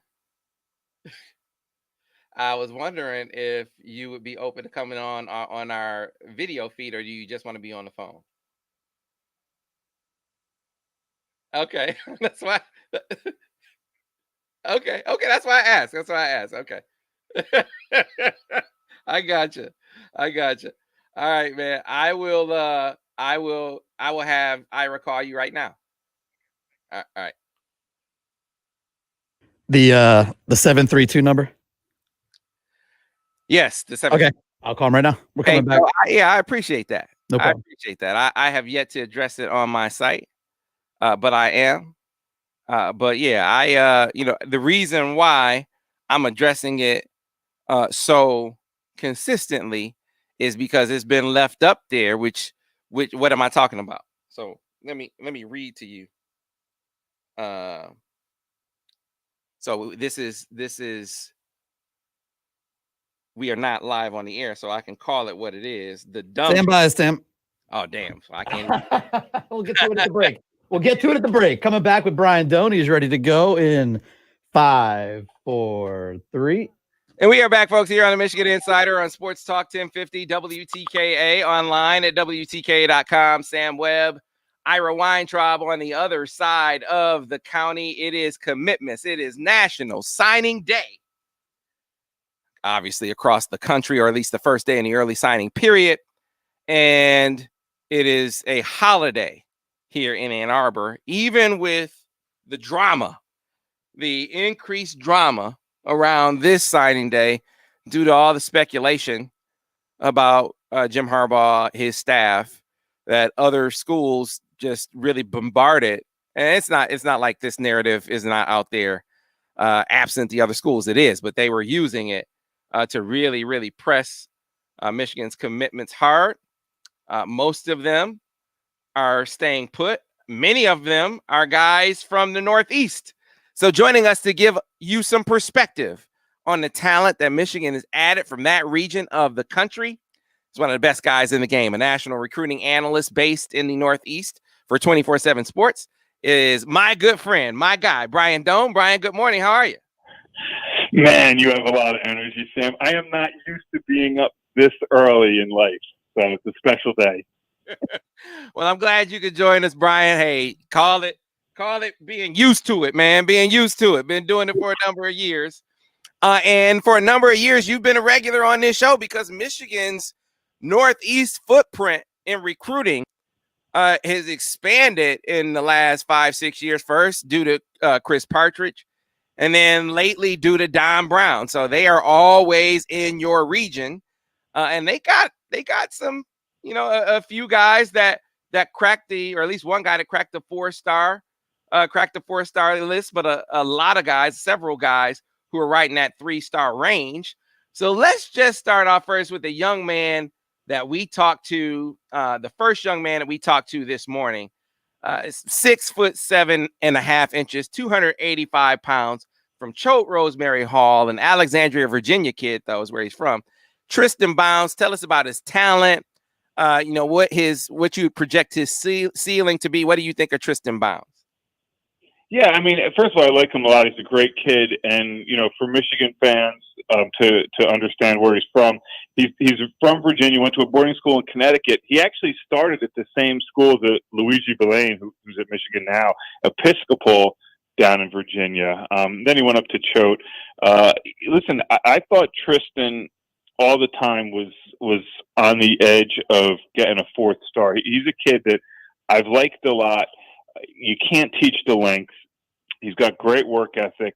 He added very good weight. He would send me some of the workout videos, in the summer and stuff. And, he was intrigued about how to increase his ranking, and then kind of was like, you know what, I'm going to Michigan. I'm happy as can be going to Michigan. I don't really care about my ranking anymore. And he's been really good behind the scenes trying to recruit and get guys to join the class or stay in the class. And I know you mentioned about, the drama and all that stuff. I mean, shoot, man, every school will attack Michigan in recruiting, just like if it was another school, every school would still do it. It's just how the game is played. Nobody's doing it just because they're Michigan. Everybody does it. But he was a kid that, he really tried to recruit people and was in tune with a lot of the kids in the class. But, listen, at 6'7", and it's legit. He's got good athleticism. You just, want to see a little more bend and stuff like that. But I think he's a kid that could really develop at Michigan. I like him, Sam. I like him a lot. Yeah, he was a guy that, getting him on that dead period visit, man, made all the difference. And I think I originally thought it was going to be Michigan UVA. I think in the end, it was maybe Michigan Notre Dame. He visited both of those schools on that dead period visit. I know you remember that, Brian. And I just think, Michigan, that cinched it. I was going to say, I think, with him, I was like, okay, if he's not going to stay home, he's going to Notre Dame. And then, you know, Michigan did an outstanding job recruiting him. And if you look at what Notre Dame likes to take at the offensive tackle spot, I mean, his profile fits it: length, athleticism, can move laterally. And so for Michigan to get him, you know, it's a really good get. And I think a lot of people, you know, since he was, you know, committed in early June, kind of kept things quiet since then. There was no drama with him. I think it's really easy for people to forget that he's a really good prospect. Yeah, he is. All right, so another guy that's already been on the air from your region of the country, Brian, a tight end, a 4-star prospect, according to the 24/7 Sports Composite, out of St. Sebastian's High School in Needham, Mass. A young man by the name of Lewis Hansen. So tell us about Lewis. You know, a guy close to 6'5", 230 pounds. You know, really likes the tight end emphasis at Michigan. What do you think of his game? What do you project his ceiling to be? Yeah, I think the big thing, you know, Lewis has really good hands. You know, anything near him, he's going to catch. You know, the size is there. You know, 6'4"-ish, like you said, 6'4", 6'5", 230. He'll be a kid that bulks up to, you know, 240, 245 easily, and he'll be able to carry that weight and be strong. He's a willing blocker, which is important. You know, I think just the thing with Lewis is, you know, the release off the line of scrimmage, getting a little quicker there, and getting some more quickness in and out of his breaks. I'm not, you know, the overall speed stuff isn't as important as the quickness out of a break, right? To gain that separation. And, you know, so why do you get stuck on 40 times and stuff like that? Well, the 40 times kind of give an indication of what your burst is at the start of that 40. And so that's what you're looking at there. But yeah, I think he's a kid that continues to work hard. He's a great kid. He will be able to get into the playbook right away and know the offense well, and that's not going to be an issue. It's just my question with him is making sure that, you know, he sinks his hips and can block and be a really good explosive blocker and getting in and out of breaks. He can do everything else really well. And again, you know, it shows Don Brown's connection in Massachusetts, and it has now gone beyond just Don Brown in Massachusetts. It has gone into Michigan is now entrenched in that area with so many kids going from New England to Michigan. So yeah, I mean, I think Lewis, if he's open, he's going to catch the ball. If he's got a chance to catch it, I don't think it's going to be bouncing off his hands and you're going to be like, oh, you got to catch that 3rd and 6 to move the chains. I think he will catch that pass. All right. You mentioned Massachusetts. We're talking to Brian Doan, national recruiting analyst for 24/7 Sports, based in the Northeast. You're right. I mean, Michigan is a fixture in Massachusetts recruiting. TJ Guy. TJ Guy was a guy that was seemingly signed, sealed, and delivered for Boston College, but Michigan swooped in and got him, a 6'4", 240-pound defensive end prospect. What about TJ Guy? Yeah, I mean, TJ is a guy that, you know, at 24/7 we like more than the composite, right? We have him as a really high 3-star. And I was told, you know, by a few people in Massachusetts throughout the process, you know, you have TJ too low. And that's good. I mean, you know, that's what makes it great is you have the differing opinions. But I think he's a kid that can move inside if they want to bulk him up. Physically, he can play on the edge right now. He's a kid that has some burst and can get around the edge. He can redirect, kind of move down the line of scrimmage. He's got good strength already. I think when you're looking at kids on the line of scrimmage, it's really hard to come in as a freshman and play right away just from the strength aspect of it. But I think he's a kid that has a chance to do it. I think he's got good athleticism. The big thing with him at the high school level was you just want to see a little bit more consistency out of him. Make sure that he can still, you know, play in and play out, make sure it's there, make sure, you know, he continues to improve his technique. But from a physical standpoint, he's got the size, he's got the length, and he's a kid that has a good attitude about working and getting better. I think, again, Sam, we talk about, you know, some kids that maybe you just tend to overlook a little bit of Michigan's class because he committed in mid-April. And so it's really easy to, and then he doesn't play in the fall because they didn't have football in New England in the fall. So I think it's easy to forget that this kid could be really good. And you didn't get the chance to see what his development would be during his senior year. Absolutely. All right. So another guy, again, I know that when we talked about Tristan Bounds, mentioned Choate Rosemary Hall being in Connecticut. He's really a Virginia guy, but for the purposes of a segue, we'll call him a Connecticut guy. Another Connecticut guy, other than Tristan Bounds, is a kid that's been kind of quiet. I mean, you're really the only guy to talk to him very much. Even from the site guys. I mean, no one really hears from Keyshawn Bennett. So you can offer us some perspective on the young man as a 4-star strong side defensive end prospect that the Wolverines put 4-star, at least according to the composite. What do you see in Keyshawn Bennett? Yeah, and I think we're right about where the composite is, because the composite at a 0.8925, so 89.25, has a 4-star, and we have him at 89. So it's not like there's a big discrepancy there. If we had an 89.5 rating for 24/7, he'd be a 4-star.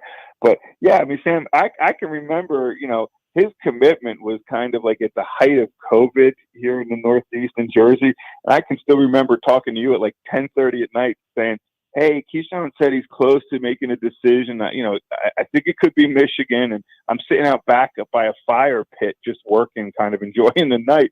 And then like 10 minutes later, he texts, hey, I'm going to commit to Michigan. And I'm like, yo, that accelerated quickly. So I thought it was a really good job by Michigan. It's a school that they're familiar with, Suffield Academy. Brad Hawkins, who was at Camden High, now at Michigan, went there for a post-grad year. He's long, which you love. He's a wrestler. You love the flexibility. He'll be able to add to his frame. He played at about 220 last year. He should be able to play at about 240. Again, no football in the fall for him to really showcase where he improved. But I think when you look at his burst and his athleticism, those are great starting points. He'll be able to chase a play down from behind, which is something you like to see. And again, with him, he's so much better athletically than most of the people he plays against that he really hasn't had to go deep into the technique yet. Once he gets into the technique, he should be able to take off a little bit from there. But yeah, I mean, he's kind of what you're looking for, strong side guy with length and athleticism. And what you like is the ability to grow the frame. To me, that stuff's all important when you're looking at kids. And yeah, I think he's a really good get for Michigan because, like you mentioned, he was really quiet, not just with interviews, but in recruiting. He did not he wasn't one of those kids that was all over the place with social media. He wasn't trying to take 16 virtual tours a day. He narrowed down what he wanted in schools, location. He always wanted to get out of the Northeast. He did not want to stay home. Wanted to experience something different. And I think Michigan did a really good job of wrapping him up quickly in a short time frame within the month of May. Yeah, man, it is noticeable, how much time clearly Michigan is putting in that region of the country, and kids are obviously very receptive to those overtures. A guy who is a Northeast guy, he just didn't finish his career there. And I want you to talk about Greg Crippen, the 4-star center, IMG Academy, a guy who Michigan has been recruiting for years. And he was originally a Notre Dame guy. And I remember him surprising people, showing up in Michigan on a visit like, is that Greg Crippen? And there he was. And slowly but surely, Michigan whittled away and eventually got his commitment. What is Michigan getting in Greg Crippen? Is he a center for sure? Might he be a guard? Where do you project him? What's his ceiling? Well, it's funny, and now you're making me feel bad, Sam. That remember those days where you'd be like, "Wait a minute, he's there," and that's when you would see all the craziness as signing day approached because kids could visit. So, we long for those days, as I'm sure the prospects do as well. But yeah, I mean, to me, first of all, he's a center, right? I think when you look at his body type and his length and everything, he's a center. You want a guy who's a smart guy. Now, again, you mentioned he's from Massachusetts. I'm old, so maybe my memory is failing. I want to say it's Marshfield is where he was at before then, or Milton, maybe Milton, Mass. But look, He's an interior guy. He can stay low and explode. He's got to stay on blocks a little bit more. I'd like to see him, just continue to add flexibility and be confident and patient with his blocking. There's times where he'll lean forward, kind of reach and get off balance a little bit. When he stays low, when he sinks his hips and he fires off, and you could see it, with IMG, he can be a powerful guy in the middle. You increase the athleticism, you'll be able to make him pull and really be able to use him in different ways if Michigan chooses to do that. He's got quick hands. His hand placement's good. He gets him inside quick. And he has the strength that when he's engaged, he'll stay on the block. It's just, again, like I mentioned with a couple of others, just more consistency from him, get him into Michigan's strength and conditioning program, add to his flexibility, and I think he has a chance to really take off.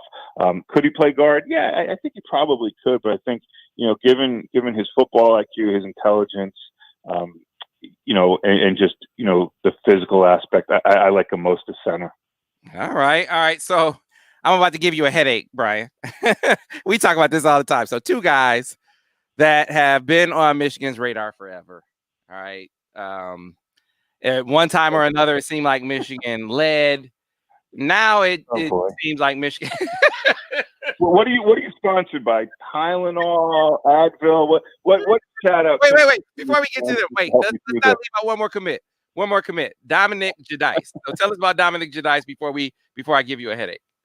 Yeah. No, that's fine. Listen, I think Dominic is one of those kids. We've talked about it. I think we've talked about it on your message boards and stuff like that, where he's not going to be the prototypical Michigan commit who was picking Michigan over Oklahoma and all those schools.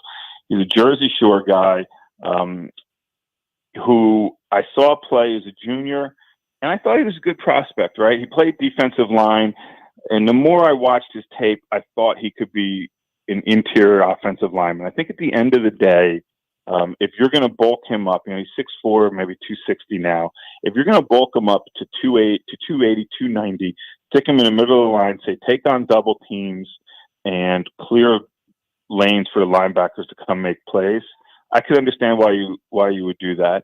And if he's a kid that you're saying, okay, you know what, he's got some athleticism, he's a really intelligent kid. He had a chance to go to the academies, he had a chance to go to some Ivy League schools, and you say, okay, listen, we want a cerebral guy who's going to work his tail off on the offensive line. And if you think, if you evaluate him and his athleticism is higher than maybe some others think, and you want to stick him at the guard position, I could understand that too. I mean, I never have an issue with schools taking chances on kids just because, maybe we didn't rank them high enough. I know this is going to shock your listeners, but rankings aren't always 100% right. And so, with a kid like Dominic, he's a great kid. He's Michigan through and through. And so you hope he goes there and has this overwhelming success and proves everybody wrong. And what I'll give credit to Michigan for is, Sam, this, how many kids are there, especially parents and coaches. Oh, little Johnny Smith would have so many more offers if you would just increase his ranking. And this school would tell me that we want his, if he was ranked here, we would take him or move on him. Michigan didn't care. Michigan did their eval and said, we think he can play for us on the line of scrimmage, so we're taking him. So I give Michigan a ton of credit for taking him. Yeah. All right. So now headache time, Brian Doan. Happy to be a headache, Sam. It's talking to you. Drew Kendall, George Rooks. Where the hell are they going? Wait, first, who are they? And where the hell are they going to go? Geez. Well, I mean, after this, do I have to answer what the secret to the universe is? All right, Drew Kendall, offensive guard from Massachusetts. His dad, Pete, played at Boston College and in the NFL. At one point, Drew Kendall was, Michigan, Boston College, and Stanford. I keep hearing that Michigan is on the periphery. His coach told me last week that it was more BC and Stanford. And right now, I have that crystal ball into Boston College. I feel like that's where he is leaning toward. He went out and visited Stanford, I think late October. got a look at a campus there, liked it. I feel like he's a kid that wants to stay closer to home. One of his good friends, who was a former Michigan commit, Casey Finney rather, who flipped to Boston College. I think, the idea is Casey's there and Drew would join him. We wait and we wait. Drew told me, I think Monday, either Sunday or Monday, because it all runs together, that he was going to sign during this 3-day window. He also had said at one point that he was going to sign, make his decision before his senior season, which then got canceled. I don't know, man. Right now, Boston College, we'll go with that. And then George Rooks is the D tackle out of St. Peter's Prep in Jersey City. Penn State, Boston College, and Michigan are the 3 schools. I think people know the family name because Rooks' sister played basketball at Michigan. She also played at Stanford and Harvard. Obviously, a very bright young woman who, George has very good grades. At one point, I thought it was Michigan. At another point, I thought it was BC. I now think it's Penn State, based solely on the fact that in talking to some folks at his high school yesterday, that they were telling me that it looks like he's going to go take a visit to Penn State's campus again and look around there and see what it's like. And no idea if the kid's going to sign early. Even his head coach, Rich Hansen, who is usually knows everything about what's going on with these kids, like, yeah, I don't know. Haven't heard. And so they had a big signing thing yesterday for all the prospects that, were going to sign, whether it was football or baseball, just some letters that were going to get signed. And they did it at the school yesterday, and they did it individual with families, so it wasn't in big group settings. And George Rooks wasn't there. And so it was supposed to be done for guys that were going to sign early. So doesn't mean that George is going to wait until February. If he signed in 3 seconds, it wouldn't surprise me. If he signed in February, it wouldn't surprise me. If he just showed up at a school in January, it wouldn't surprise me. And if we're still trying to figure out a decision in April, it wouldn't surprise me. Gotcha. Well, hey, man, it goes without saying that you earned your paycheck just covering those 2 commitments. I mean, those 2 recruits. Good grief. Hey, listen, I was going to say, the one thing is, as frustrating as it can get for people, I've been doing this stuff a long time. These are kids. And so, I don't know what I want for lunch today. And I'll probably decide on something and change my mind 10 minutes later. And I'm a bit older than them. So if they can't make a decision or they're uncertain, I get it, man. It's a big decision. They're trying to make the biggest decision of their life in the public eye. And so I always try to be respectful of that and remember that. So I don't fault them for hemming and hawing on stuff. Sometimes I just find it humorous, though.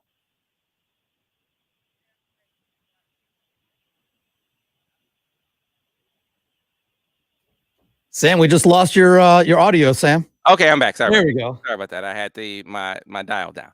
I was saying that. I thought my answer was so bad, Sam, that you just shut me out. No, it wasn't that. I said I don't get frustrated because I always remember we're dealing with 17, 18-year-old kids. So, yeah. How are your 17, 18-year-olds? How are you at 17 or 18-year-olds? You always got to remember that, as far as I'm concerned. Oh, let's just be glad there was no TikTok, Twitter, Instagram. Right. Well, my friend, I know you got a long day ahead of you. Brian, appreciate you taking time out of your very, very busy day to spend with us like you have the last few years. Continue to stay safe. Continue to do a great job. And please continue to be my guy, my man. I appreciate you, Brian Doan. Hey, man. Thanks for having me on as always, Sam. All right. That is Brian Doan, national recruiting analyst for 24/7 Sports. We need to get to a break. When we come back on the other side, we will be joined by another commitment. Giovanni El Hadi is going to join us. He was the first one in the fold for the Maize and Blue. So we'll talk to Gio on the other side here on the Michigan Insider on Sports Talk 1050 WTK. The Ticket. Clear on the radio. And Sam, for those that haven't seen the news, Amarion Cooper official to FSU. Okay. That was a question that people had been asking, but it is official. There you go. All right. Let's see. All of a sudden, I looked up and you're talking, and there's nothing coming out of your. Yeah, because Noah was doing his Noah thing. I know how that goes. Huh? I turned the slider down. We all know how that goes. Yes, sir. Anyone that has dogs or kids.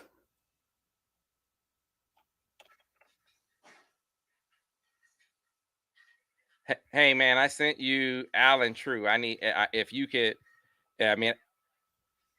Okay, my man. I just didn't have any message back, so I didn't know if you had gotten it. So, all right. The other thing. I don't know if it's as far as your check is concerned. Good call by Sam to pull that mic down. Here comes Giovanni. We'll get him in the chat shortly.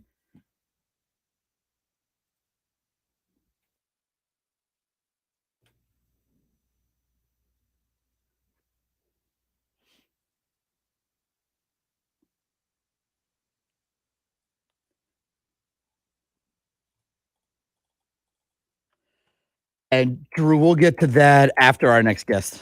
We'll have another break, and we'll have a chance to get to it after our next guest.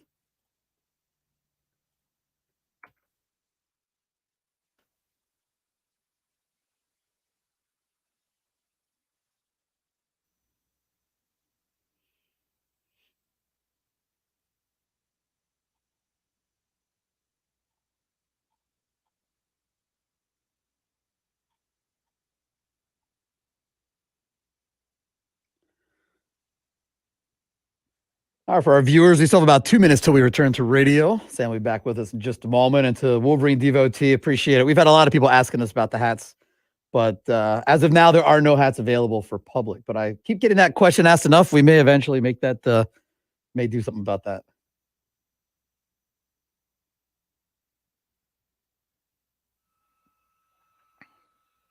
All right, Gio. Hi, can you hear me? Yeah, Gio, what's going on, man? What's going on? I'm good. How are you? Doing great, man. So we are not live on the radio yet, but you are live on Twitter, on Facebook Live, and on YouTube right now. Yeah. So all the Michigan fans can see you. And congratulations on officially becoming a Wolverine. Yep. Thank you. Thank you. Yeah, man. It is a pleasure to talk to the first member of the class, man. Does it feel like it was a lifetime ago? Yeah, wow. It's just time flew so fast, you know? That's crazy. It's already been 2 years. It doesn't even feel like it. Yeah, That's is. Crazy. And it was, you look at how things developed for you. I mean, see me, I was at that camp. I remember vividly being at the camp over there in Pontiac. And just watching you go against some guys, and we're going to talk about this when we go on the air. Go against some guys that were Power 5 guys, had Power 5 offers. There weren't a lot of people who knew who you were at the time. I think you had just come from like a basketball. Yeah, I just came, right? I came straight from basketball practice, and then just everything went good, I guess, Yeah, came over there and beasted. That was my first time. I remember that was my first time doing like pass sets in like 3 months. Like I wasn't used to any of it, and then I just got the hang of it at the end. Yeah. Michigan, obviously. Back on radio in about 10 seconds, guys. All right, here we go.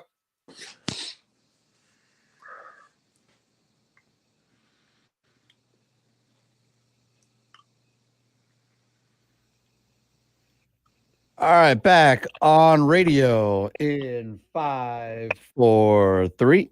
And we are back here on the Michigan Insider. I talk 1050 WTKA, online at WTKA.com. It is commitments. It is the first day of the early signing period. It is the culmination of a lot of hard work, the realization of a dream for all of these kids across the country, and certainly for all of these guys who are officially Wolverines. And we are pleased to be joined by the guy who stands out as the first guy in the class. He was the first guy committed, which means he is the guy who endured the pressure, the onslaught, the attempts to flip his commitment the longer than anyone else. Talking about from Sterling Heights Stevenson, Giovanni El Hadi, or Gio, as all the guys call him. Gio, how you doing? I'm good. How are you? Doing great, man. So first of all, congratulations on officially becoming a Wolverine. What does it feel? I mean, I know you've been verbally committed for a long time, but what does it feel like to officially be signed with the Maize and Blue? It feels amazing, just all like the relief of finally signing. It's been 2 long years. It's finally time to go up there and do my work. All right, so let's go back to the story. We were just talking about it in the break. Now that the radio listeners are on, we can get back into that story that folks on Facebook Live and YouTube and Twitter that are watching us, they already kind of heard you talking about it. But there was a camp, a Rising Stars camp. Rising Stars and Reggie Wins, they do a great job. One of the best training organizations in the state of Michigan.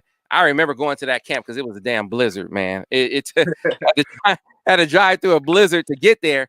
And I remember going specifically to see this kid named Giovanni El Hadi. Reggie said, man, there's this kid. He's an athlete.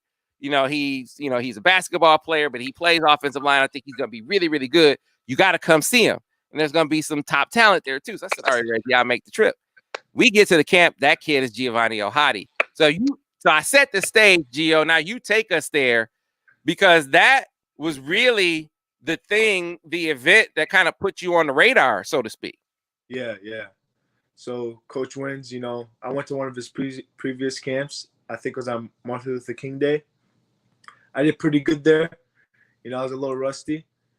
And then a couple of weeks went by, and I kept going to basketball practice. I wasn't gonna go to the training. Then my coach told me, you're gonna go, like the day of the training. I said, okay. Then I left basketball practice early. I got there. I didn't think much of it. I thought it was just like a training session. I didn't know who I was versing. I didn't know none of the kids. I didn't know if they were good. I didn't know if they were bad. And then we just did the one-on-ones, and I guess I did really good. And after that, they asked me who was I. Everyone kept coming up to me. They thought I was in college. My beard.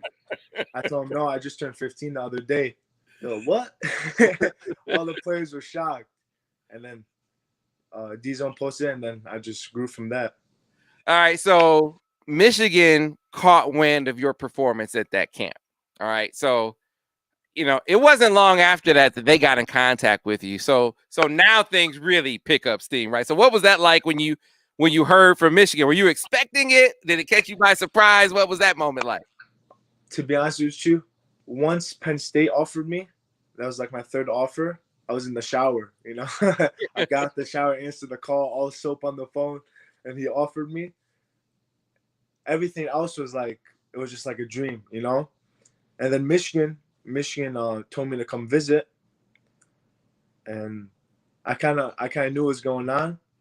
I got there. Me and Coach Harbaugh talked for a little bit, and then he told me, "Did they tell you?" I'm like, "Tell me what?" I was so confused. Oh, that we offered you. I was like, and then I knew it was coming, but I didn't at the same time. I was just everything blanked. All my questions were gone. It was so surreal. Hey, man. But you know what? It's like I said, the realization of a dream. Yeah. You eventually committed to Michigan over interest from elsewhere. What was it ultimately that made you know that Michigan is the place for you? Yeah. I could have waited, to get all these other offers, this and that, do the little head thing. But once Michigan offered me, I went there to visit. I saw everything. I just had that feeling, I always say it's home, it just felt right. Yeah. All right, talking to Giovanni El Hadi, Sterling Heights Stevenson, the first member of the 2021 recruiting class, Michigan's 2021 recruiting class to commit. Been committed 2 years, officially signed with the Maize and Blue. So interesting, Gio. All you guys had to deal with the speculation. I mean, of course, there was a performance on the field. You guys, many of you guys said, look, it's COVID. There are a lot of injuries. There's some opt-outs. You came up with things that made that something you understood. But the speculation about the coaching staff, that's affected some guys more than others. With you, it didn't seem to affect you. If it did, you can correct me if I'm wrong. But what we do know is either way, you stayed committed to the Maize and Blue. So how were you able to fight through that or fend that off? Why didn't that impact you like it's impacted some other guys?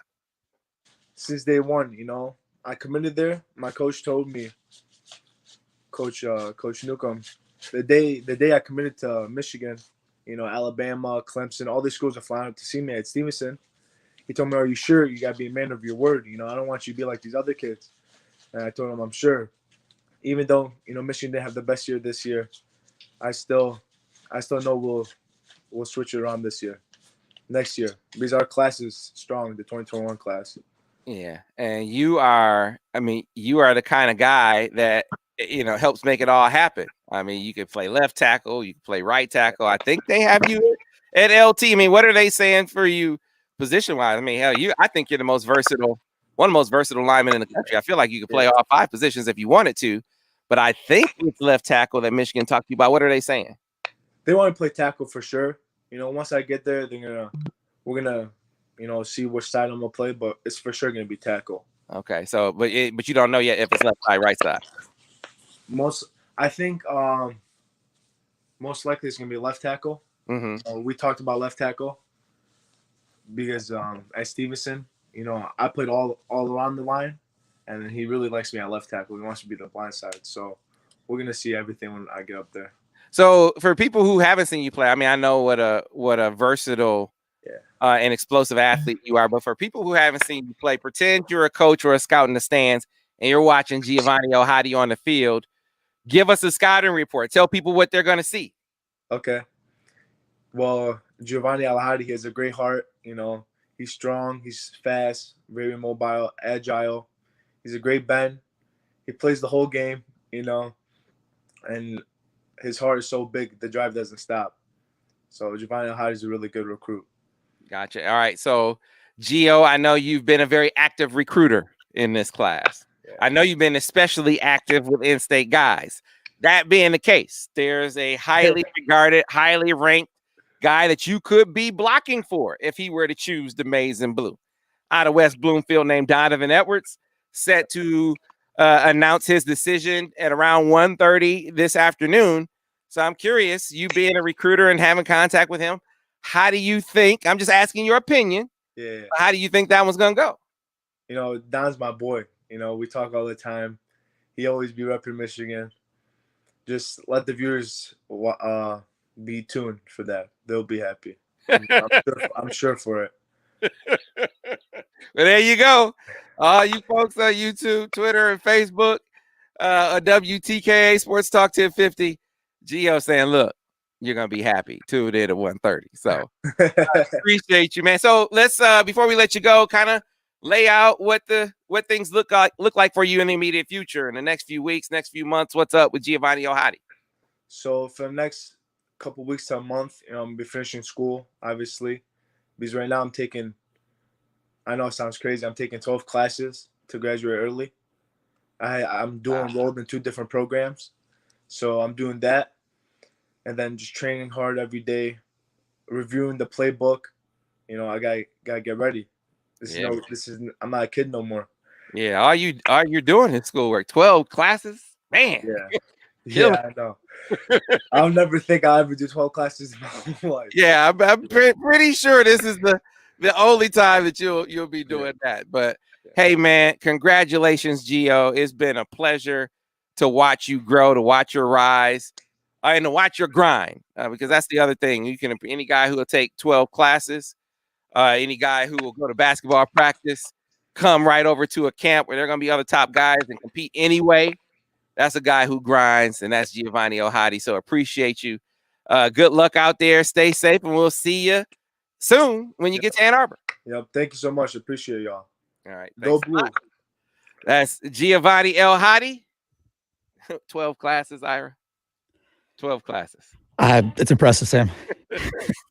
to say the least. To say the least. That is our last scheduled guest for the morning. We have had a lot of time to think about, a lot of time to reflect upon recruiting years, Man, this is probably the most unique recruiting year on record, at least as far as me covering the University of Michigan. Drama is a part of the game, but this is on a different level.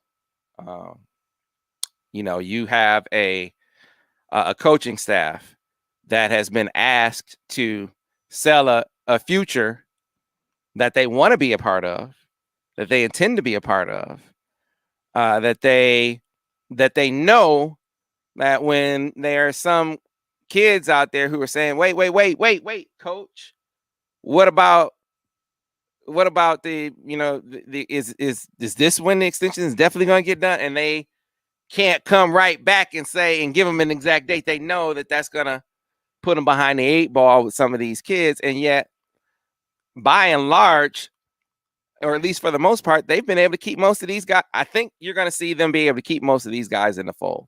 And say what you will about what's happened on the field or some of the shortcomings that have been evident. The job that they have done keeping this recruiting class is commendable. It is no small undertaking. You have other great options out there. You got some options that you don't think are anywhere close to Michigan that are elevated because of the perceived uncertainty here. So to be able to recruit through that, to be able to grind it out on a recruiting trail, and by trail I mean, staying on these kids, recruiting till the bell. When honestly, I mean, put yourself in a position of not really knowing what your future is. How focused on your job could you really be? Right now, I'm not saying that you couldn't be. I'm just saying, think about how hard that would be to not let what your future is be at the forefront of your thinking as you're out here on a recruiting trail. That's why I say it's a commendable job that they put forth.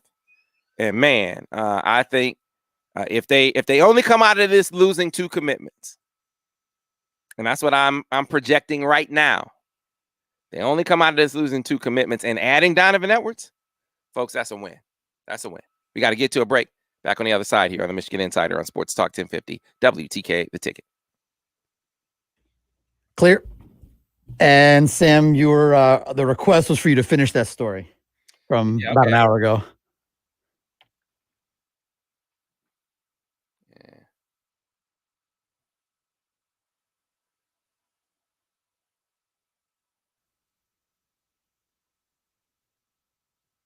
You have about 3 minutes to tell it. And thanks, Chaz. It's been a lot of fun this morning. All right, so here's the deal. I'm pulling up this accusation that appeared on the Wolverine.com, the rival site, from a guy that they hold up as an insider. They hold this guy up as an insider on their site. His name is, or his moniker is Section 6, right? So, in case you missed it, I had to address a guy who was a guy who just lost his way when it came to continuing to test me and to test us. And by us, I mean the guys on my site over on the MichiganInsider.com. This dude, EJ Holland, who I appreciate. Anybody who wants to grind is fine.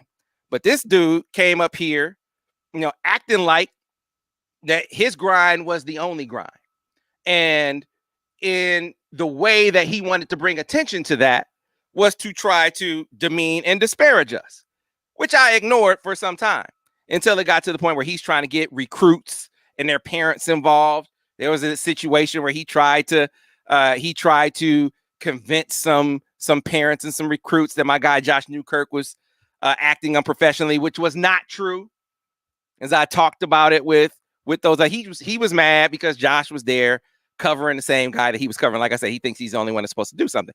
Anyway, I had let all that pass until he decided that he wanted to take a shot at me directly and say I was full of shit for something. I said, all right, you want to know what it's like to get in the ring? Let's do it.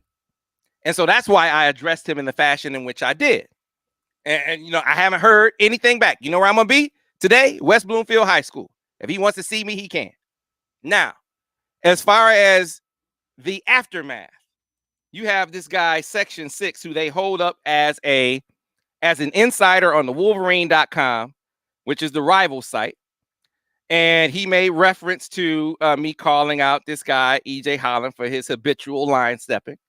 And then he said, this guy, Section 6, who they hold up as an insider on that site, said, well, guess what, Sam? I know you went to Ward this summer and tried to undermine Jim by pitching coaches of color and that Jim should be replaced. Jim knows too. Guessing that wasn't good for business, and now EJ is outworking you too. I also know compliance pays you visits at times. Can't remember them ever visiting this site, talking about the Wolverine.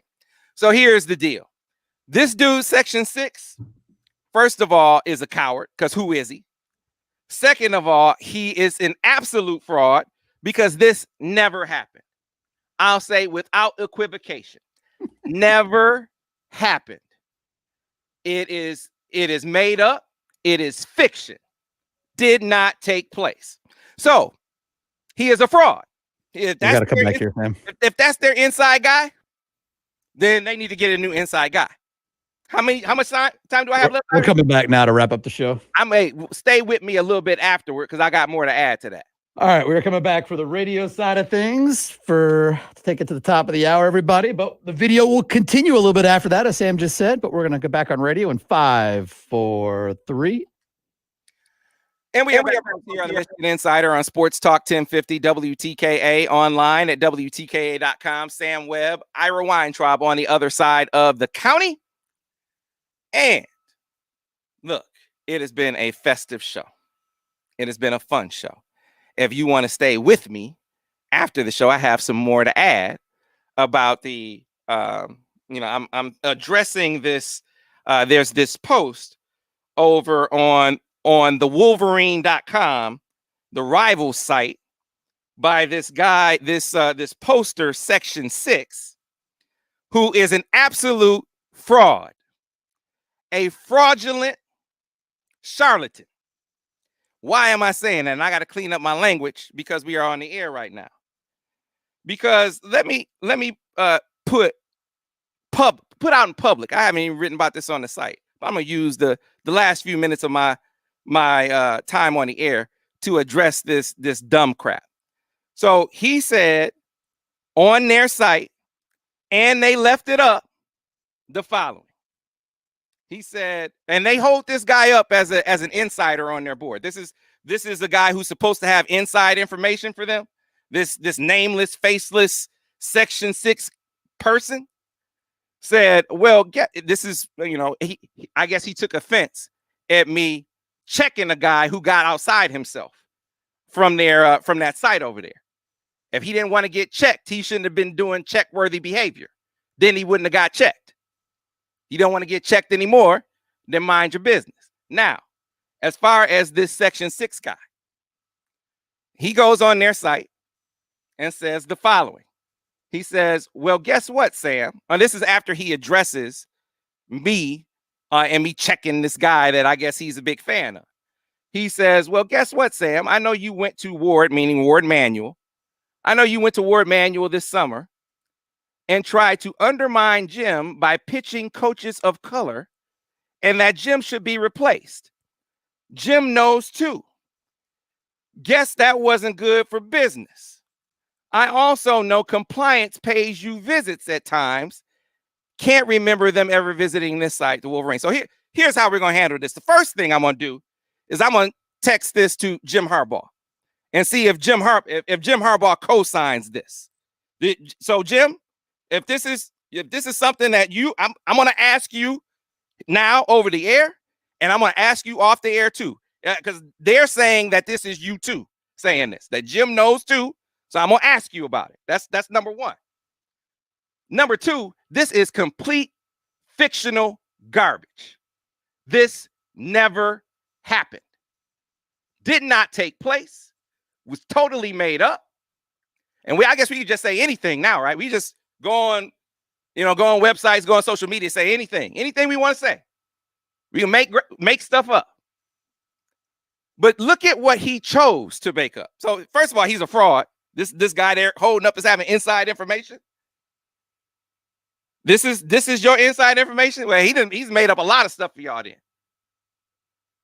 Because this is absolute fiction. And it doesn't even make sense that I'm having skull sessions with Ward Manuel last year about what he should do with the coaching position, but compliance is after me. What kind of sense does that make? So I'm to the point where I'm having these conspirator meetings with Ward Manuel, but I can't have Ward keep compliance off me. So it's not even clever. It's not even clever. It doesn't even make sense. But you got people that are willing to believe that kind of garbage. But here's where I want to wrap it up. This is some racist stuff too. And why am I saying that?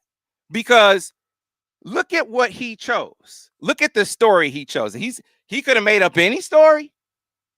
If he was going to make something up about me and something I did, he could have said anything. But he chose this, that all the black guys got together. These black guys got together so they could get another black guy in the job. He chose a racist trope to forward this conspiracy, right? And Rivals, the Wolverine.com, left it up. And there were some follow-ups. A guy said, well, he's telling black kids not to talk to this site. Not kids, not recruits, black kids. So, I guess it's just a haven for these sort of racist sort of tropes. I would just choose the black kids. Like I would just, Greg Crippen isn't black. He's not talking to Rivals. I didn't tell Greg Crippen not to talk to Rivals. He's not black. But if you believe that to be the case, then put some proof out there. Put some proof out there. Put one kid. I challenge you to put one kid up, one black kid, any kid that tells you that I said don't talk to that reporter or that site. You can't do it. Just like you can't prove this so-called meeting never happened. Or you can't prove that it happened because it never happened. So again, I'm not done addressing this. The next addressing of it is to send it to Jim to see if this is really something, is this something look, I'm not accusing him of doing it. I just want to know, is that made up too? I suspect that it is because they made up this meeting and you got people believing that garbage and Rivals left it up. A racist trope. Black guys getting together to get a black coach in there and he's telling black recruits that never happened. Never happened. And they left it up. And so that tells me that maybe they just want to be a haven for racists. Because this Section 6 dude is a fraud, a coward, and a racist. All three. So I'm saying it publicly. So there is no confusing what I'm saying or what my position is. You know exactly where I'm coming from. You know my name. You know my face. You know where I'm going to be. So let's be clear that when I make an accusation or a charge with someone, I provide the proof. I show you exactly where I'm coming from. This is total garbage. And why am I addressing it? Because I'm getting messages left and right. Oh, you're having meetings with Ward Manuel. I have not had a single meeting with Ward Manuel. Not one. And and people believe that. People actually believe that. Now, I will assume that most of the people believe that just don't know me. Just don't know me. That they assume that this guy, Section 6, knows what he's talking about, which he doesn't. Taking advantage of you if you're signing up for that as inside information. And the third option is, some birds of the feather, because clearly they are attracting a certain type of patron if that's the kind of thing that they indulge in, or I shouldn't say that. They're appealing to a certain type of patron if that's the kind of thing that they are putting out there and allowing to stay up. I'm going to make it very clear where I stand on this. So yeah, I'll check with Jim, see what he says, and then we'll go from there. So stop being a coward, though. This Section 6 guy, who is he? Who is this guy that they hold up as an insider? Speculations that his first name starts with a J and his last name starts with a Y. Maybe. I don't know. They certainly are leaving it up, allowing it to be digested, interpreted as inside information. Is absolute garbage. Never happened. I can say that with absolute certainty and without equivocation. It never happened. All right. That will do it for today's show. So no need to stay on afterward because you just get the expletive-laden version of what I just said. So we don't need to do that. We can just sign off on another, I think, outside of that, fun and festive commitments. Hope you enjoyed it. Hope that you appreciate the guys that signed on the dotted line with the maize and blue and are officially Wolverines. Folks, it's going to be a real joy. It's going to be a real joy to see some of these guys make their way to Ann Arbor. So thanks a lot for you guys spending the time with us. I will be live on location at West Bloomfield High School at 1:30 today. So be sure to follow me on Twitter. I also have it on Facebook Live, and I'll be there for his announcement. So thanks a lot for your time. Thanks for listening. Great job, Ira. You can follow me over on the MichiganInsider.com as well. I'll see you tomorrow here on the Michigan Insider on Sports Talk 1050, WTK The Ticket, the official voice of University of Michigan Sports, Ann Arbor, a Cumulus station. Clear on the radio.